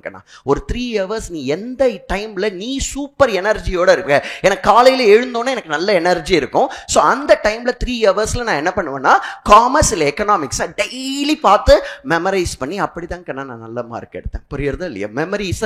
அப்போ நீங்க எமோஷனலா படிச்சீங்க சார் +1 +2க்கு? இல்லைக்கண்ணா, இப்பதான் நான் எமோஷனலா படிக்கிறேன், இப்பதான் எனக்கு அந்த அறிவு வந்திருக்கு, எமோஷனலா படிக்கணும். அப்ப எனக்கு யாருமே சொல்லி தரல. அப்ப நான் எப்படி +2ல மார்க் எடுத்தேன்னா, நான் ரெப்பிட்டேஷனை தான் ஃபாலோ பண்ணேன். இப்ப நீங்க எல்லாருமே ரெப்பிட்டேஷனை ஃபாலோ பண்ணீங்க அப்படின்னா, ஒரு ஏரியா எடுத்துக்கோ, ஒரு சாப்டர் எடுத்துக்கோ, நான் சொல்ற மாதிரி ஒரு சாப்டர் எடுத்துட்டு அதை டெய்லி பார்த்துட்டே இருக்க, எப்படி மைண்ட்ல போகாம இருக்கும்? போயிடும் கண்ணா. ஓகேவா? ரைட். ஏன்னா எப்படியா இருந்தாலும் நீ எந்த ரீசனும் சொல்லாத. The quality of our life is our responsibility. நாளைக்கு நீ +2ல கம்மியா எடுத்ததுக்கு எங்க அப்பா அம்மா சண்டை போட்டுட்டே இருந்தா அதுதான் காரணம், வீட்டில் எங்க டீச்சர் சொல்லி கொடுக்கல அதனால் காரணம், எங்க அப்பா இது மாதிரி இருந்தா தண்ணி அடிச்சா. The quality of our life is our responsibility. Blaming is not allowed. நீ இன்னைக்கு வாழ்க்கையில எப்படி இருக்கியோ அதுக்கு நீ தான் பொறுப்பெடுத்துக்கணும். புரியறதில்ல. உன் வாழ்க்கை உன் கையில அப்படின்னு வாழ கத்துக்கணும்னா வாழ கத்துக்கணும். இன்னொருத்தரை குறை சொல்ல, உங்க அப்பா அம்மாவை இதை விட கஷ்டமான சூழ்நிலையெல்லாம் இருந்த ஃபேமிலியெல்லாம் படிச்சு முன்னுக்கு வந்திருக்காங்க. கரெக்டா இல்லையா? இப்ப நானே எவ்வளவு கஷ்டத்துல இருந்தேன் அன்னைக்கு. எங்க அம்மா கழுத்துல வெறும் தாலிதான் இருக்கு. இப்ப இங்க யாருமே அது மாதிரி இருக்கா மாதிரி நான் பார்க்கல. அந்த லெவலுக்கு புவரா இருந்து நான் படிச்சு வரல. ஸோ எந்த ரீசனும் நாளைக்கு சொல்லாதீங்க, அது ரொம்ப அசிங்கம்னு நினைப்பேன். ஃபர்ஸ்ட் நான் சொன்னது கன்சிஸ்டன்சி. இது வரைக்கும் நீ அது மாதிரி படிக்கலனாலும் இன்னிலேருந்து டெய்லி படிக்கிறேன் சார். இது வரைக்கும் நான் படிக்கல, பட் நாளையிலேருந்து இன்னைக்கு ஈவினிங்லேருந்து நான் ஆரம்பிக்கிறேன் சார். கன்சிஸ்டன்சி ஒன்று. ரெண்டாவது நான் சொல்லியிருக்கிறது, உன் ஃப்ரெண்டை கைட்டி விடணும் எக்ஸாம் வரைக்கும். அதுக்கு நான் ஃப்ரெண்ட்ஷிப்பே வேண்டாம் அப்படின்னு நான் சொல்லலை. இன்னைக்கும் என் ஃப்ரெண்ட்ஸ், என் +2 ஃப்ரெண்ட்ஸ் இன்னைக்கும் நான் போய் பார்த்துட்டு வரேன். என்னோட CA படிக்கும்போது இருக்க ஃப்ரெண்ட்ஸ் எல்லாருமே இருக்காங்க. பட் நான் ஒரு விஷன் வச்சு அதை அச்சீவ் பண்ணும்போது யாரையும் கிட்ட சேர்க்க மாட்டேன்னா யாரையும் கிட்ட சேர்க்க மாட்டேன். ஓகேவா? ரைட். நான் அந்த கோலை அச்சீவ் பண்ற வரைக்கும் கிட்ட, அதுக்கப்புறம் கோலை அச்சீவ் பண்ணிட்டு நான் அவங்களோட போய் கேரம் போர்டு விளையாடுறது, கிரிக்கெட் விளையாடுறது எல்லாமே பண்ணுவேன்னா எல்லாமே பண்ணுவோம். பட் அந்த டைம்ல நம்ம யாருன்றதை காட்டினோம்னா காட்டினோம். உன் ஃப்ரெண்ட்ஸ், என்னோட ரிக்வஸ்ட், உன் ஃப்ரெண்ட்ஸை வந்து நீ அவாய்டு பண்ணுமானா இந்த டைம்ல இருந்து 40 நாள் அவாய்டு பண்ணும். சோஷியல் மீடியா, உன் மொபைல் போனை சுவிட்ச் ஆஃப் பண்ணி உங்க அம்மா கிட்ட கொடுக்கணும். ஸோ உங்க அம்மா கிட்ட மொபைல் போனை சுவிட்ச் ஆஃப் பண்ணி, அம்மா நீயே வச்சுக்கோ. உங்க அம்மாக்கு ஹார்ட் அட்டாக் வரணும். நீ பண்றது இது ஏன் பொண்ணா ஏன் பிள்ளையா அப்படின்ற ஒரு ஃபீல் வர லெவலுக்கு நீ பண்ணணுமானா பண்ணணும். அந்த டிராமாவை நீ பண்ணணும். புரியறதுல? அது இல்லாம கூட என்னால வாழ்க்கை வாழ முடியும்னு உங்க அப்பா அம்மா கிட்ட நீ சொல்லணும். எங்க அப்பா அம்மாவே டிவி பாக்குற, அதெல்லாம் எனக்கு irrelevant. எங்க அப்பா அம்மா எப்படி இருக்காங்கன்றது எனக்கு irrelevant. என் வாழ்க்கை எப்படி இருக்கணும்ன்றது மட்டும்தான் எனக்கு ரொம்ப ரொம்ப ரெலவெண்ட் அப்படின்னு நான் நினைக்கிறேன். ஓகேவா? ரைட். அதுக்கப்புறம் நான் சொல்லி கொடுத்தது மெமரி. மெமரி எப்படி கிரியேட் பண்ணும்? எமோஷன்ஸ் மூலமா கிரியேட் பண்ணிக்கலாம், இல்லைன்னா எதன் மூலமா கிரியேட் பண்ணிக்கலாம் சொல்லு. நான் பேசலாம் புரியறதா? உண்மையா புரியறதா இல்லையா? ஓகே. ஒன்று எது மூலமா கிரியேட் பண்ணலாம்? எமோஷன்ஸ். உனக்கெல்லாம் படிக்கும்போது புரிஞ்சிச்சுன்னு வச்சுக்கோ, ஏன் ஏதோ ஒன்று படிக்கிற புரிஞ்சிச்சு, அதே எவ்வளோ பெரிய மிராக்கிள். கரெக்டா இல்லையா? நீ உடனே எமோஷன் ஆட் பண்ண, ஐயோ எனக்கே புரிஞ்சிச்சு, அங்கே ஆர்டின்லாம் வரைஞ்சி சூப்பரா, சில பேர்லாம் இந்த எல்லோலாம் அடிச்சு இதெல்லாம் பண்ணி வச்சிருப்பானே. நான் சொல்றதெல்லாம் புரியுறதாடா? அப்படியே பேன் என்ன பாக்குறீங்களே, புதுசுன்றதுனால பாக்குறேன். சரி பரவாயில்ல, கொஞ்ச நாள் போக போக இதாயிடும். ஓகேவா? ரைட். ஒரு எமோஷனலா படிங்க, இல்லைன்னா ரெப்புடேஷன். இல்லைன்னா எனக்குன்னா ரெப்புடேஷனா திருப்பி திருப்பி ஒரு விஷயத்தை, அதே சாப்டர் திருப்பி திருப்பி நம்ம பார்க்குறோம். அதனால தான் நிறைய ரிவிஷன் எக்ஸாம்ஸ்லாம் எழுதுறவங்க நல்ல மார்க் எடுத்துருவாங்க. மெயின் எக்ஸாம்ஸ்ல நிறைய ரிவிஷன் எக்ஸாம் உங்க ஸ்கூல்ல போட்டு சாவடிப்பாங்க. First revision, second revision, third revision. எப்ப ஏன்டா உசுர் எடுக்கிறீங்க, டைமே விட மாட்டேறீங்க. எதனால அப்படின்னா உங்க மிஸ்ஸுக்கெல்லாம் தெரியும். அது தெரிஞ்சு செய்யறாங்களா தெரியாம செய்யறாங்களான்னு தெரியாது. யாரோ ஒருத்தர் இனிஷியலா அது அவங்களுக்கு ரிசல்ட்டை கொடுத்துருக்கு. இந்த first revision, second revision, third ரிவிஷன்லாம் வச்சா +2 மெயின் எக்ஸாம்ல நிறைய மார்க் வாங்குறாங்கன்னு யாரோ இனிஷியலா பண்ணதை இவங்க எல்லாரும் கன்சிஸ்டன்டா ஃபாலோ பண்றாங்க. அப்படின்னா உன்னை திருப்பி திருப்பி படிக்க வைக்கிறதுக்கு ஒரே வழி எக்ஸாம் தான் உங்க மிஸ்ஸுக்கும் தெரியும். ஏன்னா உன்னை பத்தி உனக்கே தெரியும். இப்போ எக்ஸாம் இல்லை, 10 நாள் கழிச்சு எக்ஸாம்னா நீ எப்படி இருப்ப, நாளைக்கு எக்ஸாம்னா நீ எப்படி இருப்ப, புரியுறதா? உனக்கே நல்லா தெரியும் உன்னை பத்தி. 10 நாள் கழிச்சு எக்ஸாம் அப்படின்னா நீ நடக்கிற ஸ்டைலும் நீ பண்ற சிலுமிஷமும் வேற மாதிரி இருக்கும்.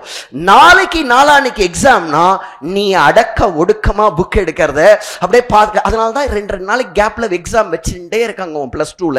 அவ்வளவு எக்ஸாம் வைக்கிறதுக்கு காரணம் ரெப்புடேஷன். நீ அப்ப திருப்பி திருப்பி புக் எடுத்து படிச்சு உன்னோட பாசிங் ப்ராபபிலிட்டி இன்க்ரீஸ் ஆகும். இதுதான் 2வது விஷயம். ஓகேவா?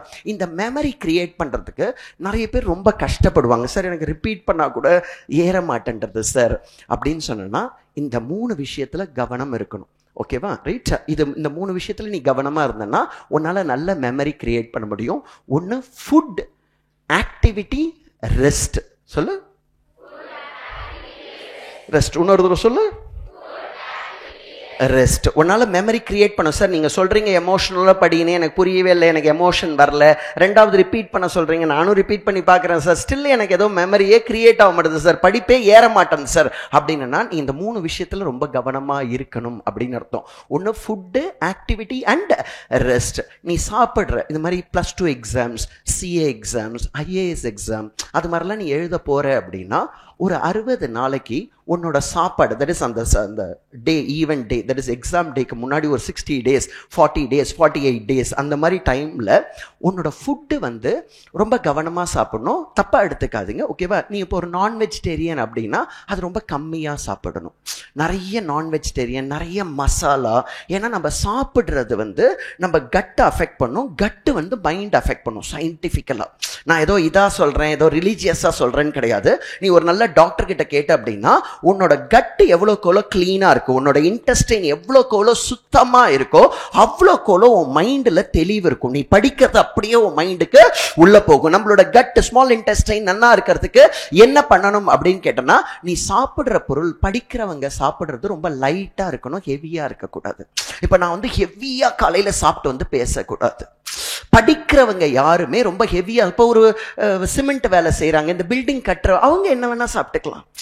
அவங்களுக்கு எந்த எனர்ஜி டெசிபேஷனுக்கு நிறைய வழிகள் இருக்கு. ஆனா உனக்கு வந்து நீ படிக்கிற, நீ என்ன போட்டு பயங்கர வேலை செய்யற, உன் உடம்ப வருத்தி நீ ரொம்ப வேலை செய்யலன்னா நீ சாப்பிடுற இது சாப்பாடு வந்து ரொம்ப எளிமையா சிம்பிளா இருக்க சாப்பாடா சாப்பிடணும்.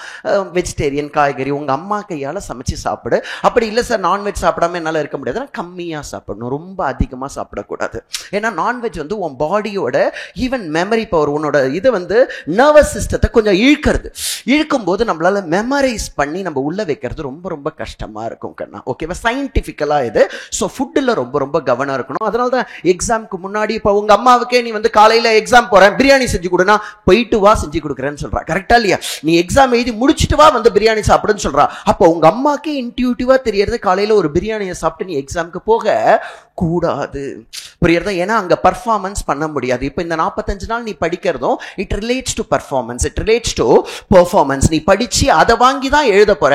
ஸோ அப்படிங்கும்போது 40 நாள் உங்க அம்மா கையால குக் பண்ணி வெளியே ரொம்ப சாப்பிடாம உங்க அம்மா கையால சிம்பிள் சாப்பாடு பண்ணி நீ சாப்பிட்ட அப்படின்னா ரொம்ப ரொம்ப நல்லது. உன்னோட ஃபுட்டில் ரொம்ப ரொம்ப கவனம் இருக்கணும். வெளியே போய் நிறைய சாப்பிடக்கூடாது, நான்வெஜ் நிறைய சாப்பிடக்கூடாது, மசாலாஸ் நிறைய சாப்பிடக்கூடாது. எவ்வளோக்கோளோ உன் கட்டு ரொம்ப கிளீனா இருக்கோ அவ்வளோக்கோளோ உன்னோட திங்கிங் ரொம்ப ரொம்ப நல்லா இருக்கும். அது ரொம்ப கிளீனா வச்சுக்கணும். அதுக்கு சாப்பாடுல கவனம். ரெண்டாவது ஆக்டிவிட்டி. சார் நான் இப்போ +2ல 45 நாள்ல எக்ஸாம் எழுத போறேன், நான் என்ன சார் பெரிய ஆக்டிவிட்டி பண்ண முடியும்? இப்போ உனக்கு ஒரு யோகா கத்துன்ட்ட அப்படின்னா அதை டெய்லி ஒரு சூரிய நமஸ்கார் அது மாதிரி ஏதோ உனக்கு ஒரு ஆக்டிவிட்டி தெரியும் அப்படின்னா அதை பண்ணா ரொம்ப நல்லது. இல்லை சார் அது மாதிரிலாம் எதுவுமே எனக்கு தெரியாது சார், எந்த ஆக்டிவிட்டியும் எனக்கு நான் பண்ணதில்லை அப்படின்னு கேட்டேன்னா அட்லீஸ்ட் நீ படிக்கிற, இப்போ ஃபார் எக்ஸாம்பிள் ஒரு 1.5 hour காலையில் 6 மணிலேருந்து 7:30 மணி வரைக்கும் படிக்கிற அப்படின்னா முடிஞ்ச லெவல் ஓப்பன் ஸ்பேஸ்ல படிக்கிறது நல்லது. மொட்டை மாடியில் படிச்சுட்டு ஒரு 7:30 மணி வரைக்கும் உட்கார்ந்து படிச்சேன்னா ஒரு 15 நிமிஷம் வாக் பண்ணி நீ படிச்சதெல்லாம் மைண்ட்ல ரீகலெக்ட் பண்ணி அந்த ஆக்டிவிட்டி எய்தர் வாக்கிங் இல்லை யோகா. ஏன்னா இப்போ 40 நாள்ல உனக்கு நான் பெருசா எதுவும் சொல்லிக் கொடுக்க முடியாது ஆக்டிவிட்டி பேஸ்டா. இப்போதைக்கு நீ என்ன பண்ணலாம், வாக் பண்ணலாம். உங்க வீட்டு மொட்டை மாடியில வாக் பண்ணி படி. அது ரொம்ப நல்லதான்னா ரொம்ப நல்லது. இப்போ என்னால் சயின்டிஃபிக்கலா எலாபரேட் பண்ண முடியல, லேட்டர் ஸ்டேஜ்ல நான் பண்றேன். ஏன்னா நிறைய விஷயம் சொல்ல வேண்டியது இருக்கு. ஒன்னு ஃபுட்டில் ரொம்ப கவனம் வச்சுக்கோ. அடுத்த 40 நாள் நீ எக்ஸாம் முடிக்கிற வரைக்கும் உன் ஃபுட்டில் ரொம்ப ரொம்ப கவனம் வச்சுக்கோ. மெயின்லி வெஜிடேரியன் சாப்பிடுறது ரொம்ப ரொம்ப நல்லது. நான் வெஜிடேரியன் என்னால் அவாய்ட் பண்ண முடியாதுன்னா கம்மியா சாப்பிட்டுக்கோ. ஓகேவா? ரைட். எக்ஸாமுக்கு முன்னாடி கட்டாயமா நான் வெஜிடேரியன் சாப்பிடக்கூடாது, வெஜிடேரியன் தான் கட்டாயமா சாப்பிடணும். ரெண்டாவது ஆக்டிவிட்டி. ஒரு சூரிய நமஸ்கார் ஏதோ ஒரு யோகா டெக்னிக் உனக்கு இருக்குன்னா சூப்பர் டூப்பர். அதை டெய்லி பண்ணிட்டு படிக்க ஆரம்பி. உன்னால அப்சார்ப் நிறைய பண்ணிக்க முடியும், உன் மைண்ட்ல நிறைய ஸ்டோர் பண்ண முடியும். இல்ல சார் எனக்கு அது மாதிரிலாம் எதுவுமே இல்லை அப்படின்னு நீ நினைச்ச அப்படின்னா அட்லீஸ்ட் வாக் ஆவது பண்ணணும். வாக் பண்ணி அதை ரீகலெக்ட் பண்ணணும். நீ படிச்சது எல்லாத்தையும் புக் இல்லாமே உன் மைண்ட்ல வர வைக்கிற அந்த எபிலிட்டியை வளர்த்துக்கணும். இப்ப நான் வந்து +1 +2 படிக்கும்போது நிறைய கோயிலுக்கு போவேன், டெய்லி கோயிலுக்கு போவேன். ஈவினிங் ஆனா கோயிலுக்கு போயிடுவேன். அப்ப நான் என்ன பண்ணுவேன்னா வியாழக்கிழமைனா ராகவேந்தர் கோயிலுக்கு போவேன். எங்க வீட்டு பக்கத்துல அந்த ராகவேந்தர் கோயில்ல ஒரு படம் இருக்கும், ராகவேந்தரோட படம் ஒண்ணு அப்படியே இருக்கும். அதை நான் என்ன பண்ணுவேன்னா அப்படியே என் மனசுல அந்த ராகவேந்தரர் உள்ள வர வரைக்கும் அந்த கோயில்ல இருந்து நான் எழுந்து வரமாட்டேன். அந்த படம் என் மனசுல நிக்குதா அப்படின்ற பிராக்டிஸை நான் கொண்டு வந்தேன். அந்த மாதிரி நீ கொண்டு வந்தா கூட ராகவேந்திர உள்ள வந்துட்டார் அது கிடையாது. உன்னால ஒரு விஷயத்தை ஹோல்டு பண்ண முடியாதா? ஒரு 2 நிமிஷம் ஒரு விஷயத்தை உன்னால உன் மனசுல ஹோல்டு பண்ண முடிஞ்சாலே நீ ஒரு சூப்பர் சக்சஸ்ஃபுல் ஹியூமன் பீயிங்கா வர முடியுமானா வர முடியும். இன்னைக்கு உன் மைண்ட்ல கச்சாமுச்சான்னு என்னென்னவோ போறது. ஒரு 2 நிமிஷம் ஒரு படம், ஒரு ராகவேந்திரர் படத்தையோ போயிட்டு ஒரு முருகர் முன்னாடி நிக்கிற ஒரு முருகரை உன் மனசு உள்ள கொண்டு வர முடியலையே, அந்த ஒரு இதை வந்து அலங்காரம் பண்ணி அதை உள்ள கொண்டு வந்து நீ நிறுத்தணும். That is also a memory technique. ஓகேவா? ரைட். சோ அந்த மாதிரி ஒரு மெமரியை கொண்டு வரதுக்கு நான் சில விஷயங்கள் இப்ப நான் உனக்கு சொல்லியிருக்கேன். ஃபுட், ஆக்டிவிட்டி, 3வது ரெஸ்ட். கட்டாயம் ஒரு நல்ல தூக்கம் இருக்கணும் கண்ணா. முடிஞ்ச லெவலுக்கு 10 மணிக்கு நீ படுத்துடணும் கண்ணா. படிக்கிற பசங்க வந்து சில பேர் நைட்டெல்லாம் படிக்கிற, எனக்கு தெரியல இதுக்கு மேலே மாற்ற முடியும்னா உன்னால் முடியும், 10 மணிக்கு படுத்துடணுங்கடா, காலையில் எழுந்து படிக்கிறது ரொம்ப ரொம்ப நல்லது. இல்லை சார் நான் வந்து எனக்கு வந்து எல்லாரும் தூங்கினதுக்கு அப்புறம் தான் நான் படிப்பேன். சில பேர் அது மாதிரி இருக்கான், உலகமே அடங்கினதுக்கு அப்புறம் தான் எனக்கு வந்து படிப்பு வரும், எனக்கு வந்து 2 மணி வரைக்கும் படிப்பேன், அந்த கேட்டகரி இருக்கு. இதுக்கு மேலே மாற்ற முடியாது அதை. ஸோ அதை பண்ணிக்கோ. ஓகே, முடிஞ்ச லெவல். அப்படி நீ வந்து 2 மணி வரைக்கும் படிக்கிற அப்படின்னா காலையில் ஒரு 7:30 மணி 8 மணி 6 ஹவர் 7 ஹவராவது நீ நல்லா தூங்கிடணும் கண்ணா. ஏன்னா ஏன் சார் தூங்கணும்னு சொல்றீங்க? தூங்கும் போது என்ன ஆகும்? எல்லாரும் படிக்கிற பசங்க அழகா கேட்டுக்கோ. தூங்கும்போது தூங்குறது ரொம்ப ரொம்ப நல்லது. நாங்களாம் சிஏ பசங்களை நீ படி தூங்கு படி தூங்கு படி தூங்கு அப்படின்னு சொல்லி வளர்ப்பேன். ஏன்னா ஏன் சார் தூங்கணும் அப்படின்னு கேட்டேன்னா, தூங்கும்போது தான் நீ படித்த எல்லாமே போய் உன் மைண்டில் உன் செல்லில் லைப்ரரி மாதிரி சேவ் ஆகுங்கண்ணா. அதனால தான் நிறைய பேர் அப்படி நைட்டு பூரா படிச்சுட்டு போய் சரியாக எக்ஸாம் எழுத மாட்டான். ஏன்னா அவனால் ரீகலெக்ட் பண்ண முடியாது, அது மெமரியில் ஸ்டோரே ஆகலை. மெமரியில் அழகாக போய் ஸ்டோர் ஆகணும் அப்படின்னா அதுக்கு கேப் விடணும். நீ ஒன்று படிக்கிற அப்படின்னா இன்னைக்கு ஃபுல்லாக ஒரு 12 ஹவர் படிக்கிற, 10 ஹவர் படிக்கிற, 8 ஹவர் படிக்கிற, 9 ஹவர் படிக்கிற அப்படின்னா ஒரு 6 ஹவர் நிம்மதியாக தூங்கும்போது நீ படித்தது எல்லாமே அழகாக மைண்டில் உட்காரும். அதனால தான் சம்டைம்ஸ் வந்து என்ன பார்த்தோன்னா காலையில் எழுந்தோடனே சிலதெல்லாம் ரொம்ப அழகாக வரும் பாயிண்ட்ஸ்லாம். படிக்கிறவங்களுக்கு தெரியும், நைட்டு அன்னைக்கு முன்னாடி நாள் படித்ததெல்லாம் காலையில் எழுந்து ரீகலெக்ட் பண்ணும்போது ரொம்ப நல்லா வரும். நல்லா தூங்கி எழுந்து அப்படின்னா அழகாக பாயிண்ட்ஸ்லாம் ரீகலெக்ட் ஆகி வரதுக்கான பாசிபிலிட்டி இருக்கு. ஃபுட்டு, ஆக்டிவிட்டி அண்ட் ரெஸ்ட் இல்லாமல் பண்ணாத உடம்புக்கு கட்டாயமாக என்ன தேவைன்னா ஒரு 6 to 7 ஹவர்ஸ் படிக்கிற பசங்களுக்கு, அதுவும் இல்லாமல் ஒரு 8 ஹவர் 9 ஹவர் நீ படிக்கிற அப்படின்னா கட்டாயம் 6லேருந்து 7 ஹவர் ஒரு நல்ல தூக்கம் தேவையானா நல்ல தூக்கம் தேவை. அந்த டைம்ல நீ படிச்சது எல்லாமே சேவ் ஆகும். அதனால தான் சில பேர் எக்ஸாம் போயிட்டு எனக்கு வரவே இல்லை சார், வரல ஏன்னா நீ சரியா தூங்கல, உன் பாடி கண்டிஷனை சரியா பார்த்துக்கல, நைட்டு பூரா படிச்சுட்டு அங்கே போய் அப்படியே தூக்க கலக்கத்தில் ஏதோ எழுதணும்னு ட்ரை பண்ற, எதையோ தப்பா எழுதுற, ஒரு சின்ன சில்லி மிஸ்டேக்ஸ் அவ்வளோ பண்ற. ஏன்னா ப்ராப்பர் ரெஸ்ட் உனக்கு கிடைக்கலையானா ப்ராப்பர் ரெஸ்ட் கிடைக்கல. ஃபுட்டு, ஆக்டிவிட்டி, ரெஸ்ட்டும் ஒரு மெமரி கிரியேட் பண்றதுக்கு ரொம்ப ரொம்ப யூஸ்ஃபுல்லா இருக்கும். நான் ஃபர்ஸ்ட் சொன்னது கன்சிஸ்டன்சி, ரெண்டாவது சொன்னது மெமரி. இப்ப சில ஸ்டூடெண்ட்ஸ் இருக்கான், சார் நான் கன்சிஸ்டண்டா படிக்கிறேன், ரெப்பிட்டேஷனும் நல்லா தான் பண்றேன், நல்லா தான் படிக்கிறேன், எக்ஸாம்ல எழுத வரல சார், எல்லாமே நான் பண்றேன் சார், ஆனா எக்ஸாம்ல போனா என்னால அந்த சம்ம சால்வ் பண்ண முடியல, வீட்டில் உட்கார்ந்து அந்த சம்ம போடுறேன், அதுல ஆன்சர் வருது, எனக்கு பேலன்ஸ் ஷீட் டேலி ஆகுது, பட் எக்ஸாம் ஹால்ல ஒரு கொஸ்டினை பார்த்தா என்னால ஆன்சர் எழுத முடியல, ஆனா நான் நல்லா தான் சார் படிக்கிறேன். சில கேட்டகரி ஆஃப் ஸ்டூடெண்ட்ஸ் அது மாதிரி இருப்போம். நான் படிக்கிறேன், டெய்லி படிக்கிறேன், மெமரைஸ் பண்றேன், சின்சியரா தான் இருக்கேன், ஆனா எக்ஸாம் ஹால்ல என்னால பர்ஃபார்ம் பண்ண முடியல சார், வீட்டில் உட்கார்ந்து அந்த சம்ம போட்டா எனக்கு வருது, பட் எக்ஸாம் ஹால்ல வரல சார். அப்ப நான் என்ன சார் பண்ணணும் அப்படின்னா, இது என்ன இதுன்னா, நீங்க நிறைய சம்ஸ் பிராக்டிஸ் பண்ணல, நிறைய சம்ஸ் பிராக்டிஸ் பண்ணல. நீ புக்ல இருக்க சம்ஸ் சும்மா பார்த்துட்டு எக்ஸாமுக்கு போற. இப்ப அக்கவுண்டன்சில ஒரு 5 பார்ட்னர்ஷிப் சம் இருக்குன்னா அதை பார்த்துக்கிற, ஓ இதா இதா இதா இதான் பார்த்துட்டு போய் அங்க உட்கார்ந்து உனக்கு எழுத வரல. புரியுறதில்ல? அப்படி போக கூடாது கண்ணா. நீ என்ன பண்ணணும்னா ஒரு சம்மை இண்டிபெண்டா போட்டு பார்க்கணும். நிறைய சம், யாருக்கெல்லாம் எக்ஸாம்ல எழுதும் போது ஸ்ட்ரகிள் ஆறியோ யூ லேக் பிராக்டிஸ் அப்படின்னு அர்த்தம். அப்ப நிறைய சம் போடணுமா சார்? ஆமாங்க, நான் நிறைய சம் போட்டு பார்க்கணும். இப்ப மேக்ஸ்ல உன் புக்ல சில சம்ஸ் இருக்கு, அதை நீ 2-3 தடவை போட்டிருப்ப. புது சம்ஸ் எதனா கைடு வாங்கி அதுல ஒரு 25 சம்ஸ் நீ இண்டிபெண்டா போட்டு உன்னால சால்வ் பண்ண முடிஞ்சதுன்னா இந்த எக்ஸாம் ஹால்ல போய் என்னால பர்ஃபார்ம் பண்ண முடியல அப்படின்னு சொல்றல, அது அவாய்ட் ஆயிடும்.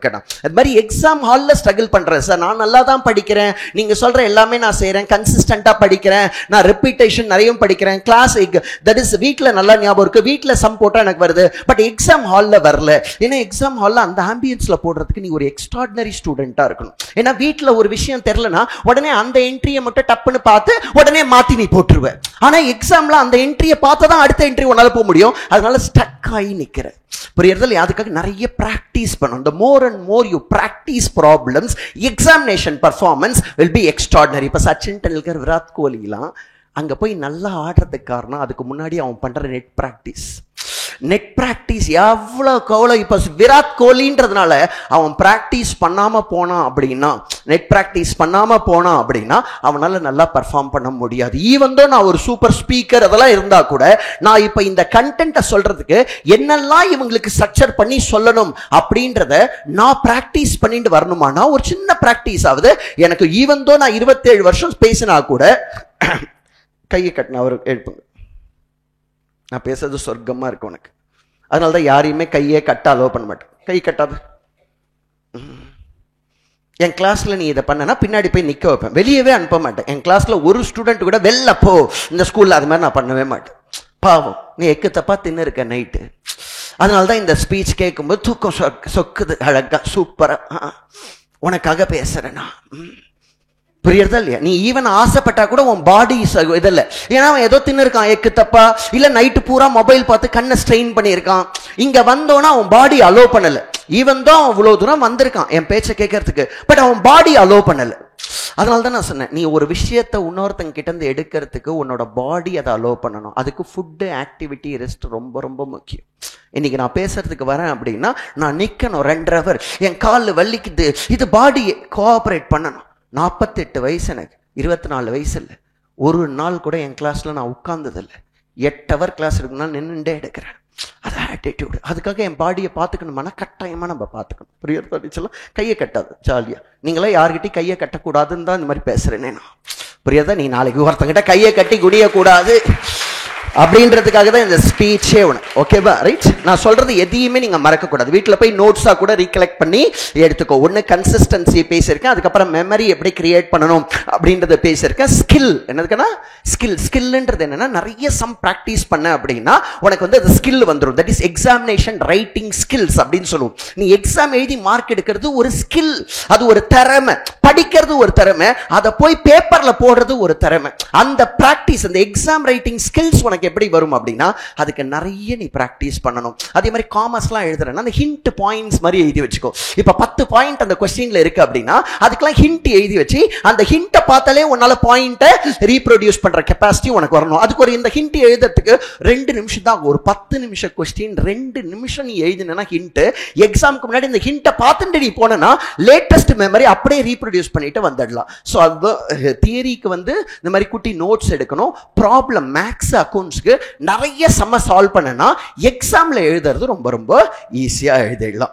லாஸ்ட் பாயிண்ட் நான் என்ன சொல்லணும் அப்படின்னு கேட்டோம்னா, சார் நான் ரெகுலரா படிக்கிறேன் சார், நல்லாவும் மெமரைஸ் பண்றேன் சார், நிறைய சம்ஸும் ப்ராக்டிஸ் பண்றேன் சார், எக்ஸாமும் நல்லா தான் சார் எழுதுறேன். எக்ஸாமும் நான் சொல்றது இப்ப லாஸ்ட் கேட்டகரி வந்து டாப் ஸ்டூடெண்ட்ஸ் இருக்கான்ல, எக்ஸாமும் நான் சூப்பரா தான் சார் எழுதுறேன், ஆனா நான் எதிர்பார்க்க மார்க்கை விட கம்மியா வருது சார்.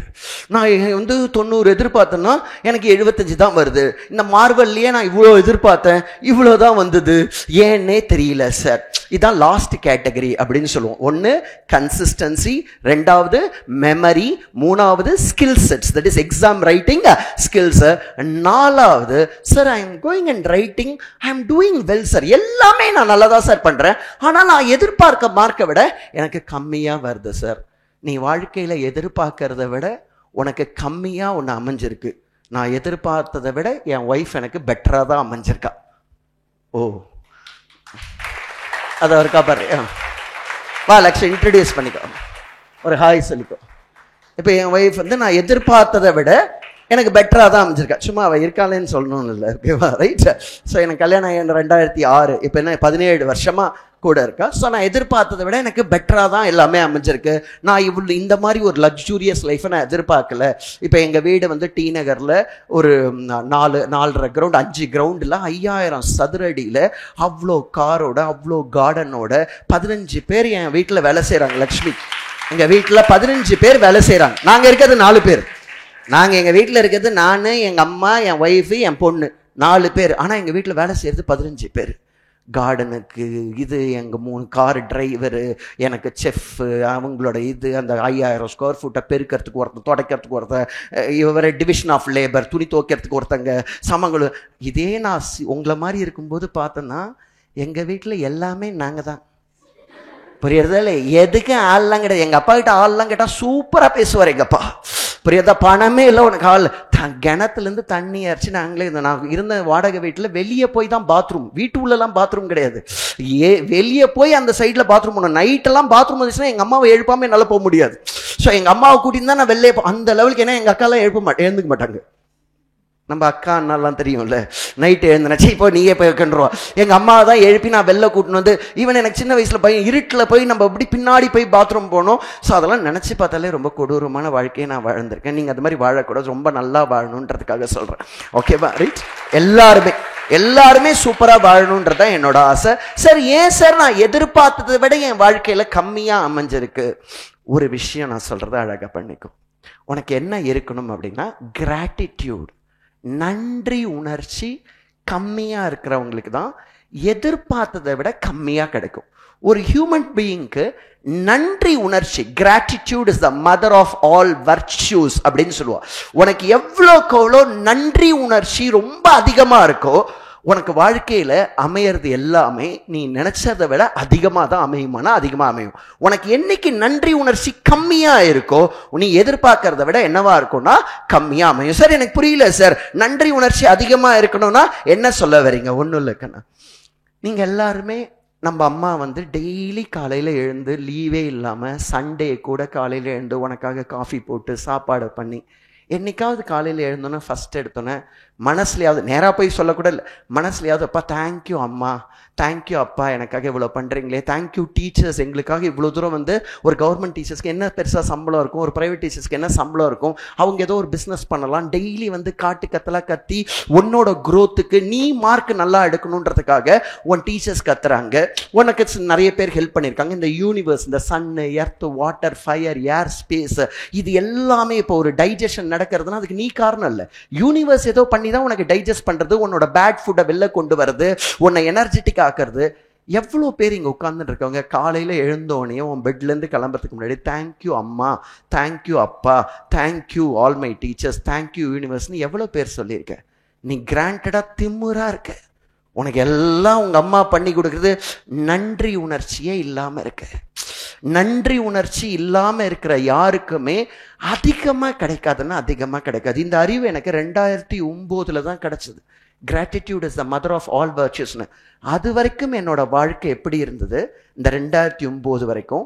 2009க்கு அப்புறம் என் வாழ்க்கை எப்படி மாறுச்சு, இந்த அறிவு வந்ததுக்கு அப்புறம். சிஏ அறிவெல்லாம் விடு, சிஏ அறிவு இருக்காது, பணம், அது அவ்வளோ பணத்தை எனக்கு கொடுக்கல. நான் சொல்றேன் இந்த கிராட்டிடியூட். சிஏ ஓகே, ஒரு ஃபினான்ஷியல், இது மாதிரி எக்ஸ்ட்ராடினரி லைஃப் எனக்கு கொடுத்தது இந்த குவாலிட்டி நான் ஃபாலோ பண்ண ஆரம்பித்தேன். இன்னைக்கு வரைக்கும், இப்போ நான் இன்னைக்கு வரைக்கும் நான் காலையில் எழுந்தோடனே ஃபஸ்ட்டு எங்கள் அம்மாவை மனசில் கொண்டு வந்து அவங்களுக்கு ஒரு தேங்க்யூ, எங்கள் அப்பாவுக்கு ஒரு தேங்க்யூ, அதுக்கப்புறம் என்னோட டீச்சர்ஸ், இதை தவிர நிறைய பேருக்கு, என் ஒய்ஃப்லேருந்து, என்னோட எம்ப்ளாயீஸ்லேருந்து, எல்லாரும் என்னோட ஃபேக்கல்ட்டி மெம்பர்ஸ்லேருந்து நான் ஒரு 2 நிமிஷம் இந்த ப்ராசஸை டெய்லி பண்ணுறேன். டெய்லி. அதனால தான் எல்லாம் எப்படி சரவணனுக்கு எல்லாம் அமையுது, எல்லாம் அவனுக்கு பெரிய ஜாதகத்தில் ஏதோ இருக்கு. அடப்பா, புரியுறதா இல்லையா? ஒரு நன்றி உணர்ச்சி இல்லாமல் இருக்கு. ஒரு ஹோட்டலில் போய் சாப்பிட்ற, நல்லா இருக்கு, அந்த சர்வர் நல்லா சர்வ் பண்ணுறாரு, தேங்க்யூங்க, பணத்தை வாங்கின்னு செய்கிறான், அவனுக்கு என்ன நன்றி? எல்லாரும் பணத்தை வாங்கின்னு தான் செய்வோம். இருந்தாலும் உன் குவாலிட்டி எப்படி இருக்கோ அதை பேஸ் பண்ணி தானே உன் வாழ்க்கை. உங்கள் அம்மாக்கே நீ விடு, சர்வர்லாம் விடு, உங்கள் அம்மா அவ்வளோ செய்கிறா, அவங்களுக்கு எவ்வளோ தூரம் நீ எவ்வளோ தூரம் மனசார தேங்க் பண்ணியிருக்கா. நேராக போய் எங்கள் அம்மாக்கெலாம் ஃபார்முலா தேங்க்ஸ் சொல்லணுமா? சொன்னால் சூப்பர், சொல்லனா மனசாரியாவது தேங்க் பண்ணலாம். டெய்லி போய் உங்க அம்மாவுக்கு தேங்க் பண்ணா ஒரு மாதிரி சிவாஜி ஆக்டிங் மாதிரி இருக்கும் சார், நீ ஒரு மாதிரி எமோஷன் அந்த மாதிரி நீ நினைச்சா கூட மனசுல சொல்லலாமே, மனசுல நினைக்கலாமே. நீ டெய்லி என்ன விதை போடுற உன் மனசுல, புரியறதா இல்லையா? நீ என்ன விதை போடுற? ஏன்னா ஒரு நெகட்டிவ் அவுட்லுக் உன் வாழ்க்கையில இருக்கா, ஒரு பாசிட்டிவ் அவுட்லுக் உன் வாழ்க்கையில இருக்கா?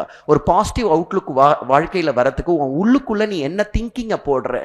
எல்லார் மேலேயும் நன்றி உணர்ச்சியோட இருக்கியா, இல்ல எல்லார் மேலேயும் ஒரு மாதிரி இதோட இருக்கியா? இந்த உலகத்துக்கு மேல இப்போ ஒரு கவர்மெண்ட் மேல நீ அகெயின்ஸ்டா இருக்க, இவங்க மேல அகெயின்ஸ்ட், அவங்க மேல, அந்த அத்தை மேல, இவங்க மேல, அவ்வளோ பாய்சனை உள்ள வச்சுன்னு எப்படிடா நீ படிச்சு உன் மண்டையில போகும்? எவ்வளோ கோலோ நன்றி உணர்ச்சி இருக்கும் அவ்வளோ கோலோ பாசிட்டிவா இருப்ப. அவ்வளோ கோலோ பாசிட்டிவா இருக்கும்போது கட்டாயம் நீ எதிர்பார்க்கறத விட உனக்கு எல்லாமே நல்லா அமையுமாம்னா எதிர்பார்க்கறத விட நல்லா அமையும் கண்ணா. ஓகேவா? The gratitude is a mother of all virtues. Daily இனிமேல் காலையில் எழுந்தணும் உடனே பாத்ரூம்க்கு எழுந்து ஓடாது, புரியுறதா இல்லையா? ரைட்? அப்படியே அவசரம் பாத்ரூம் போயிட்டோன்னா பாத்ரூம்ல உட்காந்து தேங்க்யூ அம்மா, தப்பு இல்லை, புரியுறதா இல்லையா? தேங்க்யூ அம்மா, தேங்க்யூ அப்பா, thank you all my teachers, thank you universe. நான் பிள்ளையாரோ, முருகரோ, ஜீசஸ் கிரைஸ்டோ, அல்லாவோ அதெல்லாம் எனக்கு தெரியாது. பட் யூனிவர்ஸை நான் பார்க்குறேன், சன் எனக்கு ஹெல்ப் பண்ணுறத பார்க்குறேன், தண்ணி வாட்டர் எனக்கு ஹெல்ப் பண்ணுறத நான் பார்க்குறேன், இதை நான் லிட்ரலாக அனுபவிக்கிறேன். அப்போ அதுக்காவது நன்றி உணர்ச்சி கொடு. தேங்க்யூ யூனிவர்ஸ், எனக்கு ஒரு டைஜஷன் நடக்கிறது, என் பாடி சூப்பரா இருக்கு. இதுக்கு ஏதோ ஒரு எக்ஸ்டர்னல் ஃபேக்டர் ஹெல்ப் பண்றது, அதுக்கு ஒரு நன்றி உணர்ச்சி இல்லாம இருக்கக்கூடாது. இந்த மாதிரி நன்றி உணர்ச்சியோட இருக்கிற அப்படின்னா உனக்கு எல்லாமே நல்லா அமையும். உன் ஹஸ்பண்ட் சூப்பரா அமையும், உனக்கு ஒய்ஃப் சூப்பரா அமையும், உன் ஃப்ரெண்டு சூப்பரா அமையும். நீ எதிர்பார்க்காம ஏதோ ஒரு ஊர்ல போய் புதுசா ஏதோ ஒரு ஆரம்பிக்கிற. இப்ப நான் பெங்களூர்ல ஒரு பிரான்ச் ஆரம்பிச்சிருக்கேன், அவ்வளோ அழகா அமைஞ்சிருக்கு. ஹைதராபாத்ல ஒருத்தங்க அவ்வளோ ஹெல்ப் பண்ணி, எங்களுக்கு யாருமே எனக்கு தெரியாது, யாரோ ஹெல்ப் பண்றாங்களா, ஏன்னா இன்டென்ஷன்ஸ் ரொம்ப நன்னா இருக்கு, யாரோ ஹெல்ப் பண்றாங்க. ஒரு 10 நிமிஷம் எங்களோட பேசும்போதே எங்களோட இன்டென்ஷன்ஸ் அவங்களால புரிஞ்சுக்க முடியாது. பரவாயில்லையே இவங்க இப்படி இருக்காங்களே அப்படின்னு நினைச்சு எங்களுக்கு ஹெல்ப் பண்றாங்களா, எல்லா இடத்துலையும் ஹெல்ப் பண்றாங்க. Okay, Chennai okay, Coimbatore okay, நம்மளோட தமிழ்நாடு, இன்னொரு இடத்துல இப்போ பெங்களூர்ல ஓப்பன் பண்றோம், ஹைதராபாத்ல ஓப்பன் பண்றோம், அவ்வளோ பேர் எங்களுக்கு சப்போர்ட் பண்றாங்க, ஃபேக்கல்டி மெம்பர்ஸ்ல இருந்து இதுல இருந்து. ஏன்னா அவங்க சப்போர்ட் பண்றதுக்கு காரணம் நாங்க அவங்க மேல ரொம்ப நன்றி உணர்ச்சியோட இருக்கோம். the more and more you have gratitude, more and more will be given to you. so இதுதான் நான் +2 போர்டு எக்ஸாம்ஸ்ல இன்னையிலேருந்து டெய்லி பண்ணு, miracles will happen. புரியுறதா? நீ இது மாதிரி நன்றி உணர்ச்சியோட இருக்க, தேங்க்யூ யூனிவர்ஸ் அப்படின்னு நன்றி உணர்ச்சியோட இருக்கன்னா, நீ ஒரு 75 மார்க் எதிர்பார்க்கறன்னா திடீர்னு மெயின் எக்ஸாம்ல 98 94 அது மாதிரி இருக்கும். உனக்கே தெரியாது, நம்ம பேப்பர்ல எவனா எழுதி போட்டானா மார்க், அந்த லெவலுக்கு உனக்கு இருக்கும். எப்படிடா நமக்கு இவ்வளவு வருது உனக்கே தெரியாது. miracles happen for persons who have more gratitude. யாருக்கு ரொம்ப ரொம்ப நன்றி உணர்ச்சி இருக்கோ அவங்களுக்கு நிறைய வாழ்க்கையில நடக்கிறதுக்கான பாசிபிலிட்டி இருக்கு. ஸோ இதை தான் நான் வந்து +2 எக்ஸாம் நீ நல்லா பண்றதுக்கு நான் சொல்ல வச்சிருந்த பாயிண்ட்ஸ். ஒன்று கன்சிஸ்டன்சி. சொல்லு, யாரை நம்ம கைட்டி விடணும்? இப்போ டெம்பரரியா யாரை கைட்டி விடணும்? ஃப்ரெண்டும் சோஷியல் மீடியா. உன் மொபைலை சுவிச் ஆஃப் பண்ணி உங்க அம்மா கிட்ட கொடுக்கணும். இதுதான் ஃபர்ஸ்ட் பாயிண்ட். ரெண்டாவது, மெமரி கிரியேட் பண்ணு. எது குறைசோ, எனக்கு புரியல எக்ரி இல்லைன்னு அதை நீ என்ன பண்ணணும், அடுத்த 40 நாள் மெமரி கிரியேட் பண்ணு. எது புரியலையா திருப்பி திருப்பி படி, கத்தி படி, நடந்து கத்தி படி, மொட்டை மாடியில கத்தி படிச்சு அது காது உள்ள போய் மெமரி கிரியேட் ஆகணும். ஓகேவா? மெமரி எமோஷன்ஸ்னால கிரியேட் ஆகும், ரெப்புடேஷன்ஸ்னால கிரியேட் ஆகும். அந்த மெமரி கிரியேட் பண்றதுக்கு உன் பாடியை ரொம்ப நல்லா வச்சுக்கணும். Food activity and rest, food activity and rest. அது மூணாவது, அக்கவுண்ட்ஸ் நிறைய சம்ஸ் பிராக்டிஸ் பண்ணு. தியரி பேப்பருக்கு நோட்ஸ் எழுதிக்கோ, ஹிண்ட்ஸ் மாதிரி எழுதி அந்த ஹிண்ட்ஸை 2-3 தடவை பார்த்து மனசுல கொண்டு வந்து மெயின் எக்ஸாம் எழுது. நீ எதிர்பார்க்கறதோட வாழ்க்கையில உனக்கு அதிகமா கிடைக்கணும் அப்படின்னா you should be a person of enormous gratitude. உடனே இன்னைக்கு கிராட்டிடியூட் ஆகி அடுத்த நாளே நான் எழுதினது அதிகமா கேட்காத, அவ்வளோ பாவம் பண்ணியிருக்கேன். நீ அதுக்கே இன்னொரு 100 நாள் கிராட்டிடியூட் சொன்னாதான் அதெல்லாம் கழிஞ்சு புரியறதா இல்லையா? ஸோ அதனால உடனே எதிர்பார்க்காத, இதை ப்ராக்டிஸா பண்ணும். ஓவர் த பீரியட் உனக்கே டிரான்ஸ்ஃபர்மேஷன். ஏதோ ஒரு நாள் உனக்கே நீ எதிர்பார்க்காத நிறைய விஷயங்கள் சூப்பரா நடக்கிறதுக்கான பாசிபிலிட்டி இருக்கு. ஓகேவா? இதுதான் என்னோட first part of the speech. +2 exam உங்களுக்கு யூஸ்ஃபுல்லா இருந்ததா? கையை தட்டிடு. ஓகே, இதுதான் ஃபர்ஸ்ட் நான் உனக்கு சொல்லணும் அப்படின்னு இருந்தேன். ஓகேவா? நான் சொல்ல வேண்டிய எல்லா பாயிண்ட்ஸும் உனக்கு சொன்னேன். யூஸ்ஃபுல்லா உண்மையா இருந்ததா உனக்கு? இதெல்லாம் போய் நீ நோட்ஸா எழுதி வச்சுக்கோ. ஓகே, உன்னோட இதுல அழகா எழுதி வச்சுக்கோ. கன்சிஸ்டன்சி இருக்கணும், மெமரி இருக்கணும். we have to practice more problems and we have to take notes for theory papers and we should express gratitude on a daily basis. இது மாதிரி நீ பண்ணனா உன் வாழ்க்கை டிரான்ஸ்ஃபார்ம் ஆகும். ஏன்னா 17 வயசுல நீ வந்து கரப்ஷனே இல்லாம ஹை எனர்ஜியோட இருக்க ப்ராடக்ட். இப்போ இந்த பொண்ணு உள்ள கரப்ஷன் நிறைய இல்லை. இதே ஒரு 48 வயசு 50 வயசுனா நாங்கள் இந்த உலகத்தை பார்த்து நிறைய கரப்ஷன்ஸ்லாம் வந்திருக்கு. எல்லாரையும் பார்த்துருக்கோம், நிறைய எலிமெண்ட்ஸ் கன்றாவிகளை பார்த்துருக்கோம், பீப்புள் எப்படி பிஹேவ் பண்றான்னு பார்த்துருக்கோம். நிறைய தண்ட மெமரிஸ் எங்களுக்கு இருக்கு. நான் சொல்றது புரியுதா? ஆனா ஒரு குழந்தைக்கு, அதனால தான் ஒரு குழந்தை பார்த்தோன்னு நமக்கு ஆசையா இருக்கும். ஏன்னா அதுக்கு யாரும் இன்னும் அதை கரப்ட் பண்ணல. அது இங்கேயும் அங்கேயும் ஓடிட்டு ஜாலியா இருக்கும், நமக்கு அதை பார்த்தோன்னே ஆசையா இருக்கு. அதே மாதிரி நீ 17 வயசுல உன்னை யாருமே கரப்ட் பண்ணல. கரப்ட் பண்றேன்னா ஒரு நெகட்டிவ் இன்ஃப்ளூயன்ஸோ, நீ நிறைய அசிங்கங்களோ வாழ்க்கையில அதெல்லாம் பார்க்காம இருக்க. ஸோ அந்த டைம்ல நீ அழகா உன்னை கல்டிவேட் பண்ணிட்டனா உன் வாழ்க்கை ரொம்ப ரொம்ப நல்லா இருக்கும் கண்ணா. ஓகேவா? ரைட், அதுக்காக தான் இதை சொல்றேன். ரெண்டாவது விஷயம் என்னன்னா, இப்போ இந்த +2 முடிச்சு நீ என்ன படிக்கணும் அப்படின்றத சும்மா ஒரு அவுட்லைன் மட்டும் கொடுக்குறேன். ஆனா நீங்க எல்லாரும் என்னோட சிசி மீட்டுக்கு வரணும். வரமாட்டேன். கெரியர் கவுன்சிலிங் மீட்டிங் என்னைக்கு எதை வச்சிருக்கேன்? யாரெல்லாம் வருவேன்? கட்டாயம் வருவேன். வரலனாலும் கை வஸ்து. இப்போ வருவேன் சார் 14 கையை வஸ்து இல்லை, கையை வெட்டுவேன். புரியுது? நான் வேற தஞ்சாவூர் ஆள், கையை வெட்டுறதுக்கு சான்சஸ் இருக்கு. கையை வஸ்து. ஓ, யோசிச்சு வஸ்துறேன். ஓகே, சும்மா தான். ஓகேவா? நீங்களாம் வந்தீங்கன்னா கட்டாயம் உன்னோட வாழ்க்கையில் டீட்டெயில்டா எல்லா படிப்பை பத்தியும் நம்ம தெரிஞ்சுக்கலாம். ஓகேவா? ரைட், CA CMA CS எல்லா படிப்பை பத்தியும் டீட்டெயில்டா இங்கேயே வந்து நான் பேசுறேன். ஓகேவா? ரைட், நீங்களா வருவீங்களா? ஏன்னா உங்களெல்லாம் நம்பி மண்டபம் எடுத்துன்னு வச்சுக்கோ. நீ மாட்டுக்கு எதனா Sunday sir, Tamil new year sir, எங்க வீட்டுல சாப்பிட்டு தூங்கணும் சார், பட்டிமன்றம் பார்க்கணும், கொன்னுடுவேன். 14ஆம் தேதி எல்லாரும் வர, புரியுறதா இல்லையா? ரைட், நான் ஒரு கூகுள் ஃபார்ம் போடுவேன் உங்க எல்லாருக்கும், கட்டாயம் வர. பக்கத்து வீட்டுல யாரும் சும்மா இருந்தாலும் அவனையும் கூப்பிடுவா, புரியுதா? கட்டாயம் என்னோட ஸ்பீச் ஒரு 2 hour அவனுக்கு ஒரு இம்பாக்டை கிரியேட் பண்ணுமானா ஒரு இம்பாக்டை கிரியேட் பண்ணும். ஓகே, உன் தம்பியும் கூட்டிட்டு வா, ஒரு 8வது படிக்கிறான் 9வது படிக்கிறான், உன் தம்பியும் கூட்டிட்டு வா. ஓகேவா? ரைட். இப்போ ஆல் இண்டியா ரேங்க் எடுத்த மாலோலன் முரளி அப்படின்னு இப்போ லேட்டஸ்டா இப்போ வந்த ரிசல்ட்ஸ்ல ரேங்க் எடுத்த மாலோலன் முரளின்னு ஒரு பையன், அவ அக்கா என்கிட்ட படிச்சா, பூஜான்னு சொல்லி. அவ அக்கா என்கிட்ட படிக்கும்போது மயிலாப்பூர்ல இவன் 6வது படிச்சிருந்தான். ஓகேவா? அவங்க அக்கா வந்து எப்ப பாரு இவனை கூட்டின்னு வருவா. நானும் அவனும் ஓடி பிடிச்சி விளையாடுவோம் கிளாஸ்ல. குட்டி பையன் 6th standard. அவன் இன்னைக்கு அவன் வந்து என்கிட்ட சேரும்போது, சார் என்ன ஞாபகம் இருக்கானா? எனக்கு தெரியலடா அப்படின்னா, எங்க அக்கா பூஜா படிச்சாலே என்னோட விளையாடுவீங்களா சார்? அவன் 6வது படிக்கும்போது இனிஷியலாக கேஸ், அவன் 6வது. இப்போ பாரு அவன் வந்து எல்லாமே first attempt 300+ in CA foundation and 580 something and all India rank எடுத்திருக்கான். ஸோ அவனுக்கு என்னன்னா, அப்போ என்னோட விளையாடும் போதே அந்த பூஜா அவங்க அக்கா வந்து என்னை பற்றி சொல்லியிருக்கா, எங்க சார் சிஏ படிக்கிறார். அவனுக்கு அப்பவே 6வதுலேயே அந்த விதை போட்டாங்க, புரியுறதா இல்லையா? அவனுக்கு அப்ப அந்த விதையை பார்த்துட்டே வரும்போது அவனுக்கு ஆட்டோமேட்டிக்கா ஆயிடுறான், ஆட்டோமேட்டிக்கா ஆயிடுறான். ஸோ உன்னோட தம்பி தங்கை யாரும் இருந்தா கூட சும்மா கூட்டினா பரவாயில்ல, தூங்கினா பரவாயில்ல, நீ தான் தூங்கக்கூடாது. இப்ப அந்த குட்டி பொண்ணு பின்னாடி தூங்குறது பரவாயில்ல, ஒன்னும் பிரச்சனை இல்லை. இப்ப இந்த பையன் கூட அட்டென்டிவா தான் இருக்கா. ஓகேவா? ரைட். Okay okay okay. பின்னாடி ஒரு பொண்ணு கொஞ்ச நேரம் தூங்கிட்டு இப்ப எழுந்துட்டு, நோ ப்ராப்ளம். நீ ஆனா தூங்கவே கூடாதுன்னா தூங்கவே கூடாது. அது மாதிரி எல்லாரையும் கூட்டினுவாங்க. ஏன்னா எல்லாரோட வாழ்க்கையிலையும் நம்ம ஒரு சேஞ்சை கொண்டு வரணும்னா கொண்டு வரணும். ஒரு ஹியூமன் பீயிங்கா நம்ம இன்னைக்கு நல்லா இருக்கோம். இப்ப நான் நல்லா இருக்கேன், இன்னைக்கு நான் ரிட்டையர் ஆனா கூட அவ்வளவு கோடி சொத்து சேர்த்திருக்கேன். என்னோட இன்ட்ரெஸ்ட் இன்கமே ரொம்ப அதிகமா வருது. இப்ப நான் இதை கேஎஸ் அகாடமி நடத்துறது தான் எனக்கு வந்து, நான் வந்து இப்போ கொஞ்சம் வேலை செய்யணும், யோகா பண்றேன், இதை பண்றேன், அதை இல்லைன்னா இதை செய்யவே முடியாது. இப்ப எனக்கு இருக்க பணத்துக்கு நான் ரிட்டையர் ஆயிடலாம்னா நான் ரிட்டையர் ஆயிடலாம். அதுவும் இல்லாம அவ்வளோ வருஷம் 27 வருஷம் நின்று நான் கிளாஸ் எடுத்திருக்கேன், இவ்வளோ கோடி கோடியா சம்பாதிச்சிருக்கேன். இப்ப என் ஒய்ஃபே சொல்றா, ஏங்க இன்னும் இது மாதிரி பண்ணணும்னு நீங்க ஆசைப்படுறீங்க, ஏன் நீங்க அது மாதிரி ஒரு இதை கொடுக்க கூடாது, யாரையோ கொடுத்துட்டு நீங்க பேக் எண்ட்ல வந்து இது பண்ணலாமே அப்படின்றா. ஆனா எனக்கு மனசு கேட்கல, நான் வந்து இன்னும் கொஞ்சம் உங்களை டிரான்ஸ்ஃபார்ம் பண்ணணும். அதுவும் இல்லாம இந்த ஜெனரேஷனை பார்த்தா இன்னும் பயமா வர இருக்கு, நான் இன்னும் அதிகமா வேலை செய்யணும் அப்படின்னு தோன்றது. முன்னாடியே சரி ரிட்டையர் ஆகலான்னு போனா, இப்ப இந்த ஜெனரேஷன் பார்த்தோம்னா ரொம்ப இன்னும் கொஞ்சம் அதிகமா நான் வேலை செய்யணும் அப்படின்னு தோன்றது. ஏன்னா ஆர்டிபிஷியல் இன்டெலிஜென்ஸ் வேலை வருது, கரெக்டா இல்லையா? ஸோ ஆர்டிபிஷியல் இன்டெலிஜென்ஸை யூஸ் பண்ற லெவலுக்கு அது உனக்கு ஒரு இன்டெலிஜென்ஸை நான் வளர்க்கணும், இல்லைன்னா ரிடண்டன்ட் ஆயிடும். அதெல்லாம் சிசி மீட்ல சொல்றேன். ஓகேவா? அடுத்த ஜெனரேஷன் எப்படி வரும், நீ 5 வருஷம் கழிச்சு எப்படி இருக்கும், 10 வருஷம் கழிச்சு நம்ம நாடு எப்படி இருக்கும், நீ அதுக்கு எப்படி ப்ரிப்பேர் ஆகணும், அது எல்லாமே என்னோட சிசி மீட்ல சொல்றேன். இப்போதைக்கு ஒரு அவுட்லைன் சொல்றேன், எல்லாரும் கவனிக்கணும். இந்த பிகாம்னு ஒன்று இருக்குல்ல, அதுதான் உன் வாழ்க்கையில நீ வச்சுக்கிற சூனியம், ட்ராப். நீயா உன் வாழ்க்கையில வச்சுக்க போற சூனியம் என்ன அப்படின்னா அந்த பிகாம். யாரும் தப்பா எடுத்துக்காதீங்க இந்த லாங்குவேஜுக்கு. ஆனா நிறைய பேர் இப்போ உங்க அப்பா அம்மாவே உன்னை நீ பிகாம் படிக்கணும்னு சொல்றாங்கல்ல, உன்னை புதக்குழியில தள்ளுறதுக்கு. சார் ஏன் சார் பிகாம் அவ்வளவு இது இல்லையா சார்? சத்தியமா அதனால ஒரு வேல்யூ இல்லை கண்ணா. ஓகேவா? ரைட். ஒரு வேல்யூவும் இல்லை. உன் மைண்ட்ல இருக்க ஒரு இன்டெலெக்டும் மங்கி போற ஏரியா தான் அந்த பிகாம். சும்மா அது ஒரு சர்டிபிகேட்டுக்காக இப்போ +2 மாதிரி படிச்சு வைக்கலாமே தவிர அதனால உனக்கு ஒரு திறமை வராது கண்ணா.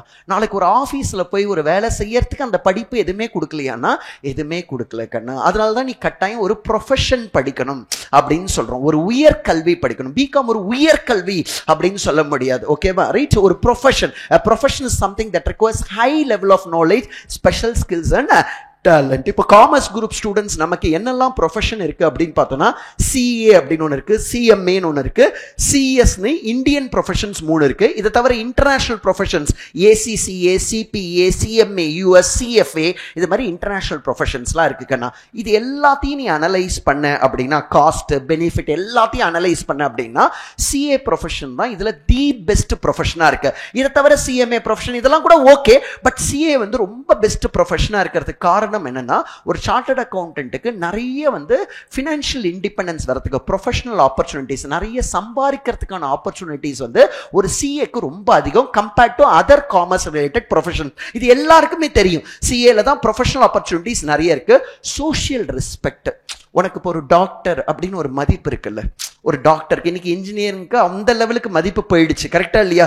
ஆனா ஒரு டாக்டருக்கு இன்னைக்கு என்ன இருக்கு, ஒரு மதிப்பு. அது மாதிரி ஒரு ஆடிட்டர்ஸ்க்கு மதிப்பு மரியாதை இருக்கு கண்ணா. நீ நாளைக்கு ஒருத்தங்கிட்ட வந்து உன்னோட ஜாதியை வச்சு ஒருத்தன் மதிக்கணும், ஒருத்தன் இதை வச்சு மதிக்கணும், இல்லை உன் படிப்பை வச்சு மதிக்கணும். நான் இது வரைக்கும் எந்த ஸ்டூடெண்ட் கிட்டையும் ஒரு அப்ளிகேஷன் ஃபார்ம்ல நீ எந்த ரிலீஜியன் எந்த கேஸ்ட் நான் கேட்டதே இல்லை. நான் ஒரு எஜுகேஷன் இன்ஸ்டியூட் நான் கேட்டால் கூட அவங்க ஃபில் பண்ணோம். ஒரு இடத்துலையாவது நான் கேட்டிருக்கேன்? நான் கேட்கல. ஏன்னா நான் ஒரு படிப்பு சொல்லித்தரேன். நீ எந்த பேக்ரவுண்டில் உன் படிப்பை வச்சு ஒருத்தன் உன்னை மதிக்கணும்டா. நீ எந்த கேஸ்ட்ல இருக்க, எந்த ரிலீஜியன்ல இருக்க, அதை வச்சு ஒருத்தன் உன்னை மதிக்க கூடாது. உன் படிப்பு உனக்கு கொடுக்கணும். நீ எதுல வேணா பிறந்துக்க, நீ எதுல பிறந்திருக்கன்றது உன் கண்ட்ரோல் இல்லை. கரெக்டா இல்லையா? நீ எப்படி வாழ போறன்றது உன் கண்ட்ரோல்ல தானே இருக்கு. நீ ஒரு ஆர்டினரியா படிச்சுட்டு என்ன உலகம் மதிக்கணும், அவன் ஏன் என்ன டிஸ்ரெஸ்ட் பண்றான், இவன் இதை. நான் எந்த கேஸ்டா இருந்தா உனக்கு என்ன? நான் ஒரு சார்ட்டர்ட் அக்கௌண்டன்ட், புரியுறதா இல்லையா? நான் ஒரு டாக்டர், நான் ஒரு இன்ஜினியர், ஒரு எனார்மஸ் ப்ரொஃபஷனை நீ கொண்டு அந்த சின்ன வயசுலயே உன்னோட கேஸ்ட்னால உனக்கு ஒரு பெருமை இருக்கக்கூடாது. நான் ஆடிட்டர். இப்போ எங்க அம்மாவுக்கு பெருமை நான் இதுல பாரு, என் புள்ள ஆடிட்டர், என் புள்ள சார்ட்டர்ட் அக்கௌண்ட், அதான் எங்க அம்மாவுக்கு நான் சேர்த்த பெருமை.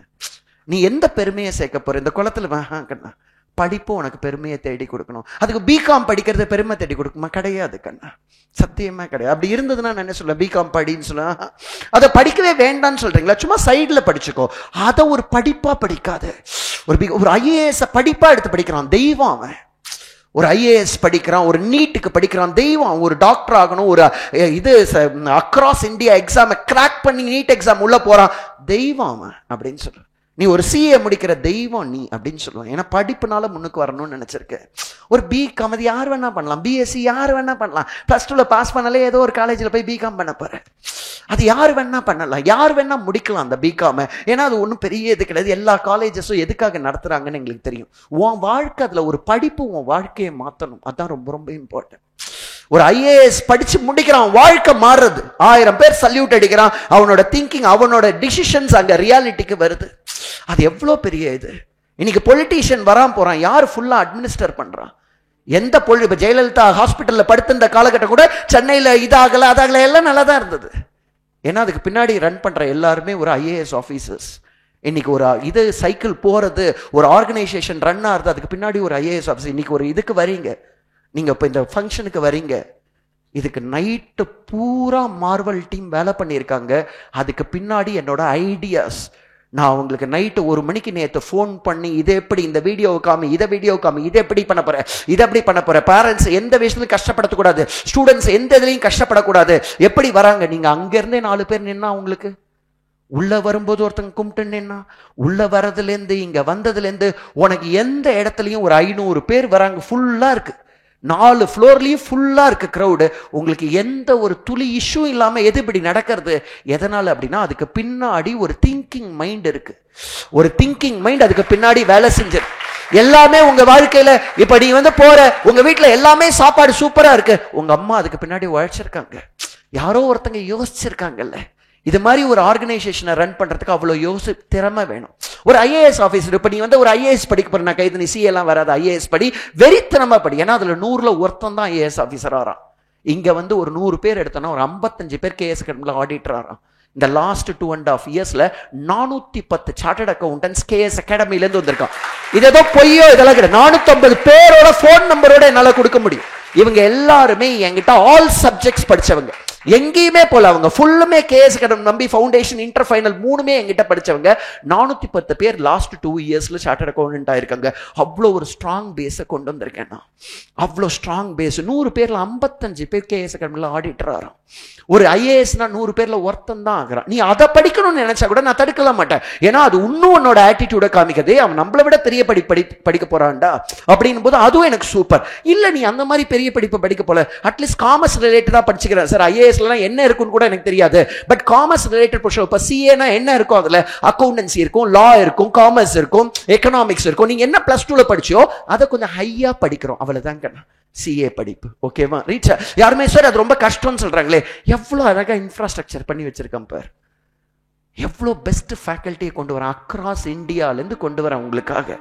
நீங்கள்லாம் கேட்டிங்கன்னா கோயம்புத்தூரில் ஆரம்பிச்சேன், அவசியமே இல்லை. நான் இப்போ இது சென்னையிலே இருந்தோம், சென்னையிலே 15 ஹாஸ்டல்ஸ் எங்களுக்கு இருக்குது. இப்போ இதை தவிர கோயம்புத்தூர்லேயும் வச்சு கோயம்புத்தூர் ஹாஸ்டல்ஸும் கொண்டு வந்திருக்கோம் உங்களுக்காக. இந்த டிஸ்ட்ரிக்ட் பீப்புளுக்காக இதை நாங்கள் கொண்டு வந்திருக்கோம். இது பாரு ஒரு தனி பில்டிங், எவ்வளோ தைரியம் இருக்குது எனக்கு. ஃபர்ஸ்ட் இயர் 2022 தான் ஆரம்பித்தோம். இப்போ ஒரு தனி பில்டிங் கொண்டு வந்து உங்களுக்காக எல்லாத்தையும் பண்ணியிருக்கேன்னா உங்களுக்காக எல்லாத்தையும் பண்ணியிருக்கேன். நீ இது ஒரு பிளாட்ஃபார்ம் கண்ணா. இது எனக்கு ஏதோ ரெவென்யூ கொடுக்குறாங்க, நாங்களும் ரொம்ப கம்மி ஃபீஸில் தான் ஆப்ரேட்டே பண்ணுறோம். நீ கொடுக்கறது ஆல்மோஸ்ட் 75-80% ஃபேக்கல்ட்டிக்கே போயிடுறது. ஏன்னா எல்லாரும் காஸ்ட்லி ஃபேக்கல்ட்டி. ஒரு காம்ப்ரமைஸ் கூட என் வாழ்க்கையில் ஒரு எஜுகேஷனில் கொடுக்க. நானே எப்படி பேசுகிறேன் பார். இப்போ இங்கே ஒரு டீச்சர் காம்ப்ரமைஸ் பண்ணி எடுக்கிறதுக்கான பாசிபிலிட்டியே இல்லை. சீட்டை கீச்சு அனுப்பு. ஒரு ஸ்டூடெண்ட் கூட கேசிக்கணும்ல கிளாஸ் எனக்கு புரியல, ஒரு ஸ்டூடெண்ட் கூட சொல்ல முடியாது. ஒரு ஸ்டூடெண்ட் சும்மா நின்னுக்க வெளியே, சும்மா நானே இருக்க வேணாம். நீ வெளில வந்து ஸ்டூடெண்ட் சொல்ல வரும்போது எப்படி இருக்கு கிளாஸ், உங்களுக்கு புரியுதா புரியலையா, எப்படி எடுக்கிறாங்க, எல்லா ஸ்டூடெண்ட்ஸும் சூப்பரா எடுக்கிறாங்க. ஏன்னா அவ்வளோ காஸ்ட்லி ஃபேக்கல்ட்டி, டெல்லியிலையா கல்கட்டாலேருந்து அவங்கள இங்கே வர வச்சு ரெசிடென்சியில் தங்க வச்சு ஒரு நாளைக்கு உனக்கு கிளாஸ் எடுத்து. ஏன்னா நான் கோடி கோடியாக சம்பாரிச்சேன் லாஸ்ட் 10 வருஷத்தில். அவ்வளோ சம்பாரிச்சிருக்கேன், நான் அவ்வளோ சம்பாரிச்சிருக்கேன், அவ்வளோ உழைச்சிருக்கேன். தமிழ்நாட்டில் சென்னையில் பார்த்தேன் அப்படின்னா என் கிளாஸை விட்டாலே ஃபுல்லாக டிராஃபிக் ஜாம் ஆகும்.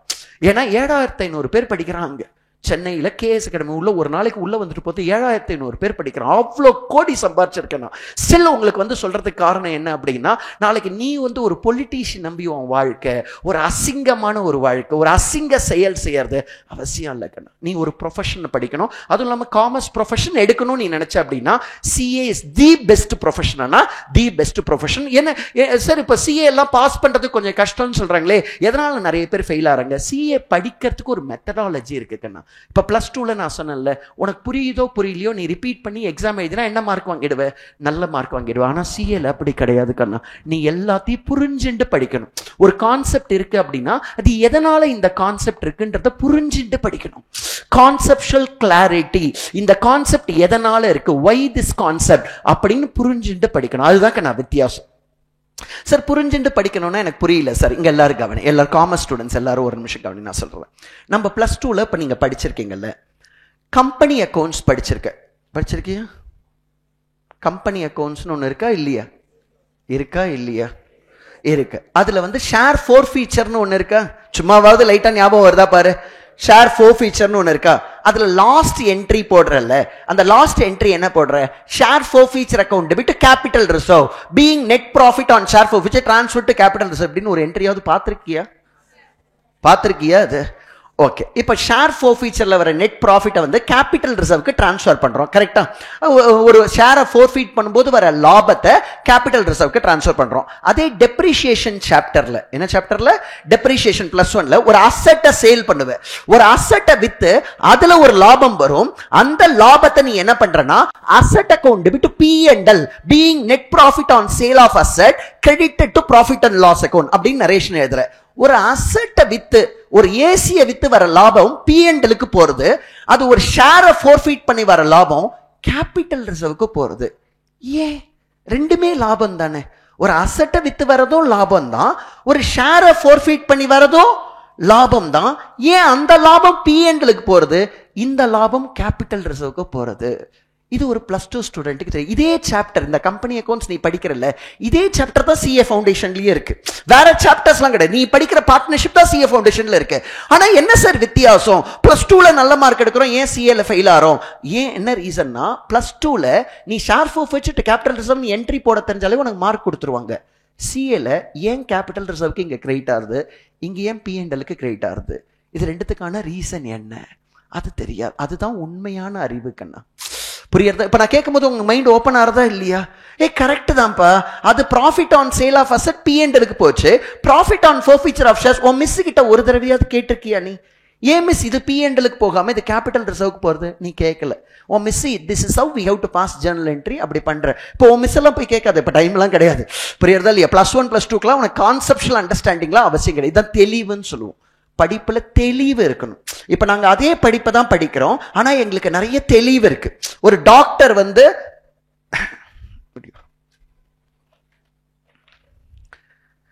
இப்போ ஒரு டாக்டர் எப்படி கேமரால முகத்தரை, ஓகே. இப்போ ஒரு டாக்டர் இருக்காருன்னு வச்சுக்கோங்க. இப்போ இவன் ஏதோ உடம்பு சரியில்லைன்னு போறான். இவன் கையை பிடிச்சி இப்படி கண்ணை மூடி பார்த்துட்டு ஏதோ பண்றாரு, கரெக்டா இல்லையா? S or no? அவர் ஏதோ ஒன்று அசஸ் பண்றாரு, கரெக்டா இல்லையா? இப்ப நான் டாக்டர் கிடையாது. நான் இவன் கையை பிடிச்சி பாக்குறேன், என் மண்டையில எதுவும் ஓடுமா? எதுவுமே ஓடாத, எனக்கு எதுவுமே தெரியாது. அப்போ ஒரு டாக்டருக்கு ஏதோ ஒரு தெளிவு இருக்கு இவன் பாடியில, எனக்கு அது இல்லை. நான் சொல்றது புரியுறதா இல்லையா? புரியுறதா? ஒரு தெளிவு அவங்களுக்கு இருக்குல்ல, ஒரு கிளாரிட்டி ஏதோ ஒன்று இருக்குல்ல, அது எனக்கு இல்லை. ப்ரொஃபஷன்றது என்ன? ஒரு டாக்டரை ஏன் நம்ம மதிக்கிறோம்? அவருக்கு ஒரு தெளிவு இருக்கு இந்த பாடியில, அவருக்கு ஒரு தெளிவு. எனக்கு அது இல்லை. அதே ஒரு சார்ட்டர்ட் அக்கௌண்டன்ட் எங்களுக்கு தெளிவு ஒரு P&L பேலன்ஸ் ஷீட்ல இருக்கு, அது ஒரு டாக்டருக்கு கிடையாது. ஒரு டாக்டருக்கு P&L பேலன்ஸ் ஷீட் பார்த்தா புரியுமா புரியாதா? புரியாது. ஆனா நமக்கு புரியுமா புரியாதா? நமக்கு புரியும் கண்ணா. நமக்கு தெளிவு இருக்கு, புரியறது இல்லை. எனக்கு போட தெரியும், அது கிடையாது. இது ஏன் இப்படி வருது, எதனால இதை செய்யறோம் அப்படின்றது நமக்கு தெரியணும். ஒரு லெட்ஜர் அக்கௌண்ட் நீ போடுற, லெட்ஜர் அக்கௌண்ட் போட்டிருக்கல, salary account, partners capital account. என்னடா லைட்டா படிப்பை பத்தி பேசினா டல் ஆயிடுவ நீ. அட்லீஸ்ட் பார்ட்னர்ஸ் கேபிட்டல் அக்கௌண்ட்லாம் போட்டிருக்கோம்ல கண்ணா, அதுல வந்து நீ வந்து டெபிட் சைட்ல to to to to to to by by by by by by by அது மாதிரி எழுதுற, கரெக்டா? உங்க மிஸ்ஸை போய் ஒரு நாளாவது கேட்டிருக்கேன், எதுக்கு மிஸ் இது அசிங்கமா இருக்கு பை பை பை எதுக்கு எழுதுறோம், அதை எதுக்கு இதை செய்யறோம் அப்படின்னு கேட்டதில்லை. ஆனா சிஏல எதுக்கு செய்யறோம்னு சொல்லி, அதனால தான் சிஏ படிப்பு ஜாலியா இருக்கும். இப்போ என்கிட்ட படிச்சுன்னா உனக்கு ஜாலியா இருக்கும். உங்க யாருமே என் கிளாஸ் லீவே போட மாட்டாங்க, எல்லாரும் ஓடி வருவாங்க கிளாஸ்க்கு. அவங்க வீட்லயே சரவணன் சார் கிளாஸ் தான் எடுக்கிறாரா, எப்படி நீலாம் போவே மாட்டியே, நார்மலாவே 3 நாள் போனாலே 2 நாள் லீவ் போடுவேன். ஆனா ஒரு நாள் கூட என் கிளாஸ் பசங்க லீவ் போட மாட்டாங்க. ஏன்னா பசங்களுக்கு ஒரே ஜாலியா இருக்கு. இது ஏன்னு சொல்லி தரேன்ல. ஒரு லெட்ஜர் அக்கௌண்ட்ல எதுக்கிட்ட எதுக்கு பாடுற, அதோட சிக்னிபிகன்ஸ் என்ன? ஒரு ஜேர்னல் என்ட்ரி எழுதுற, சேலரி அக்கௌண்ட் டெபிட், கேப் விட்டு 2 கேஷ்னு எழுதுற, எதுக்கு கேப் விடுற? எங்க அப்பா சொத்து அழியுது இல்லை அந்த இடத்துல, அந்த கேப் விடலன்னா நான் 2வது லைன் போக மாட்டேன்ல. எதுக்காக அந்த கேப் விடுற? உன் மிஸ் கிட்ட கேட்கல, ஏன்னா உன் மிஸ் கிட்ட கேட்டா that is not relevant for the examination, you do whatever I say. நமக்கு வர ஏதோ ஒரு கொஸ்டின் நம்ம மிஸ் கிட்ட போட்டு கேட்டோம்னா அதுக்கப்புறம் கேட்கறதே தோணாதவர்களுக்கு ஆன்சர் வரும், கரெக்டா இல்லையா? நிறைய சில டீச்சர் சூப்பரா இருக்காங்க, சில டீச்சர் எஸ் ஆர் நோ, எல்லா கேள்விக்கும் நாங்க பதில் சொல்லுவோம். நீ என்ன வேணா கேளு, இது ஏன், இந்த சாப்டர் எதுக்கு, இந்த கான்செப்ட் எதுக்கு, எல்லாத்துக்கும் பதில் சொல்லுவோம். அதான் சிஏ கண்ணா, எல்லாத்துக்கும் பதில் சொல்லுவோம் நாங்க. இது எதுக்காக வந்தது, இந்த டெஃபினிஷன் எதுக்கு, இது எதனால இந்த படிப்பு இருக்கு, ஏன் ஏன் ஏன், அதான் கிளாரிட்டி, கான்செப்ஷுவல்ல கிளாரிட்டி. அதுதான் நான் வித்தியாசம். அதே படிப்பு தான். இப்போ நீ வந்து +2ல படிச்ச அதே பார்ட்னர்ஷிப் தான் சிஏ ஃபவுண்டேஷன்ல இருக்கு. நீ +2ல படிச்ச கம்பெனி அக்கௌண்ட்ஸ் தான் இதுல இருக்கு. நீ +1ல படிச்ச பிஆர்எஸ் தான் சிஏ ஃபவுண்டேஷன்ல இருக்கு. இந்த சிஏ ஃபவுண்டேஷன்ல இருக்க 6 மாசம் நீ படிக்கிறது ஆல்மோஸ்ட் எல்லாமே +2ல படிச்சது தான். ஆனா ஏன் சார் நம்ம சிஏல ரிசல்ட்ஸ் கம்மியா இருக்கு? சிஏல நீ +2க்கு படிக்கிற மாதிரி படிக்க முடியாது. அதனால தான் எக்ஸ்பர்ட் ஃபேக்கல்ட்டியை கொண்டு வரேன். எதுக்காக? உங்க அப்பாவை ஒரு ஹாஸ்பிட்டல் கொண்டு போகும்போது ஏதோ ஒரு ஹார்ட்னா எக்ஸ்பர்ட் சர்ஜனுக்கு எதுக்கு பாக்குற? காஸ்ட்லி. இப்போ உங்ககிட்ட பணம் இருந்தா ஒரு ஆர்டினரி பர்சன் கொண்டு போவே, எக்ஸ்பர்ட்டை காமிப்பியா உங்க அம்மாவை? ஒரு எக்ஸ்பர்ட்டை தான் காமி. எதுக்காக அந்த எக்ஸ்பர்ட்டுக்கு போற? ஏன்னா அவங்களுக்கு அதிக தெளிவு இருக்கு compared to an ordinary person, கரெக்டா இல்லையா? அதுவும் இல்லாம நீங்க படிப்புல இன்வெஸ்ட் பண்ற, அதுவும் இல்லாம சிஏக்குலாம் செலவே கிடையாது, இன்ஃபேக்ட் லாபம் சிஏல. ஏன்னா இதுல வந்து ஃபவுண்டேஷன் ஒரு 6 மாச கோர்ஸ் இருக்கு, இன்டர் வந்து 1 இயர் கோர்ஸ், 1.5 வருஷம். அந்த இன்டரை முடிச்சிட்ட, ஃபவுண்டேஷன் இன்டர் முடிச்சிட்டேன்னா 2 வருஷம் ஒரு ஆடிட்டர் கிட்ட போய் நீ ட்ரைனிங் எடுக்கணும். இன்னைக்கு எல்லா ஆடிட்டர்ஸுமே 3000 ரூபாய் தான் ஸ்டைஃபன், ஆனா எல்லாருமே மினிமம் 10,000 ரூபாய் தரோம், 10,000 ரூபாய் 15,000 ரூபாய் மாசம் நமக்கு தரோம். ஸோ அப்படின்னு இருக்கும்போது அதே ஒரு 3 லட்சம் ரூபா நீ 2 வருஷம் ஆர்டிகல்ஸ்லேயே சம்பாரிச்சிடலாம். சிஏக்கு மொத்த செலவே 2 லட்சம் கூட கிடையாது, ஆனா ஆர்டிகல்ஸ்லேயே 3 லட்சம் சம்பாரிச்சு நீ லாபமே பண்ணலாம். நீ ஒரு டிசிப்ளின் ஸ்டூடெண்டா இருந்த அப்படின்னா சிஏக்கு பெரிய செலவு கிடையாது. ஒரு ஃபவுண்டேஷனுக்கு ஒரு 30,000 கட்ட போற, இன்டருக்கு ஒரு 60,000 கட்ட போற, இந்த additional fees CA, that is CA institute fees எல்லாத்தையும் சேர்த்து கூட ஒரு 1.25 லட்சத்துக்கு மேல சிஏ ஃபீஸ் வராது ஃபவுண்டேஷன் அண்ட் இன்டர்மீடியட் லெவலுக்கு. இதை ஈஸியா பண்ணி அழகா கிளியர் பண்ணலாம். நான் எல்லாருமே சொல்றேன், அதுவும் இந்த ஏரியால ரொம்ப டெடிகேட்டட் ஸ்டூடெண்ட்ஸ், இப்போ கோயம்புத்தூர் ஸ்டூடெண்ட்ஸ் ரொம்ப டெடிகேட்டட் ஸ்டூடெண்ட்ஸை நாங்கள் பார்க்குறோம். நிறைய கோயம்புத்தூர் ஸ்டூடெண்ட்ஸ் வந்து ரொம்ப சின்சியரா இருக்காங்க. ஏன்னா எக்ஸ்போஷர் இல்லை. எதனாலனா எக்ஸ்போஷர் ரொம்ப இல்லை. இப்ப சென்னையிலலாம் அவங்களுக்கு எக்ஸ்போஷர் ரொம்ப இருக்கு, ஆல்ரெடி கரப்ஷன் அதிகமா இருக்கு. நான் சொல்றது புரியாது, கரப்ட்ன்றது இந்த இன்ஃப்ளூயன்சஸ். இப்ப இங்க கொஞ்சம் இன்ஃப்ளூயன்ஸ் கம்மியா இருக்கு. இப்போ நார்த் இந்தியாலாம் சுத்தமா போச்சு.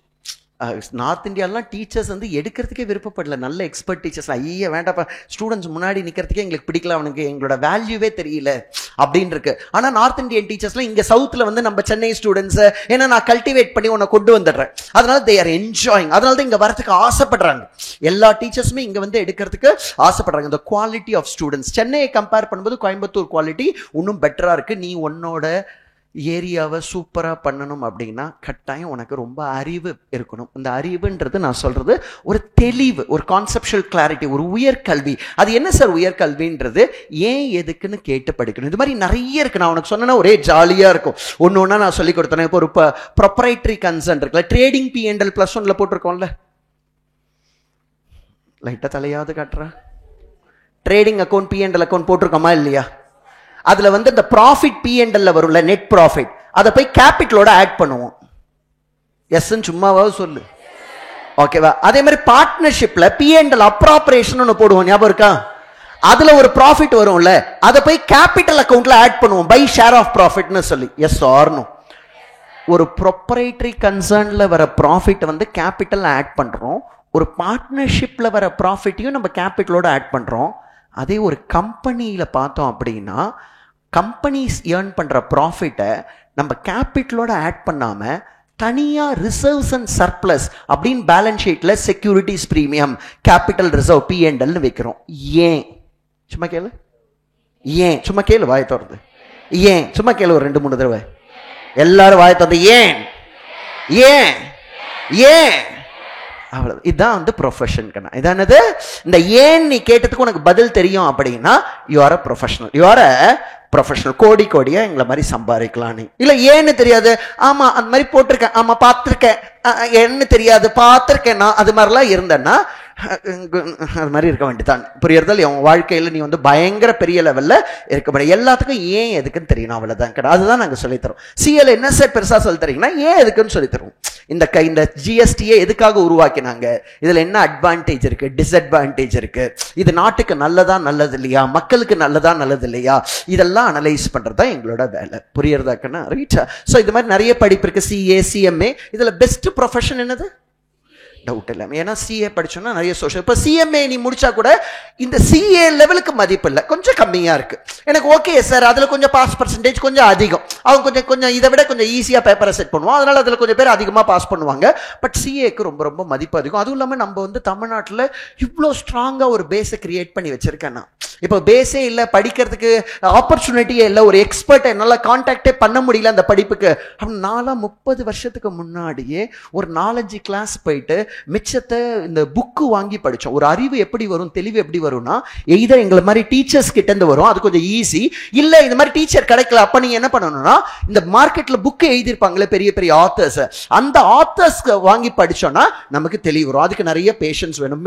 பழைய ஆடிட்டர்ஸ் எல்லாருமே இருந்தா இது மாதிரி மார்க்கெட்ல புக்கு வாங்கி படிச்சு பாஸ் பண்ணவங்க தான். அவங்களா அந்த இல்லுஸ்ட்ரேஷன்லாம் பார்த்து லாஜிக்கை புரிஞ்சு படிச்சு பாஸ் பண்ணுவாங்க. இன்னைக்கு உங்களுக்கு ஈஸியா நாங்க வந்து அந்த புக்கெல்லாம் படிச்சு நாங்களே வந்து அழகா சொல்லி கொடுக்கிறோம். ஸோ இதுதான் the methodology of study for CA course is totally different from the methodology of study for +1 and +2. So இதை சொல்றதுக்கு தான் மெயினா. ஸோ நீங்க எல்லாருமே ஒரு உயர் கல்வி படிக்கணும். ஆர்டினரியா இது இல்லை நான் பிசினஸ் பண்ணி எதை வேணா பண்ணு, ஆனா படிச்சுட்டு போய் பண்ணு.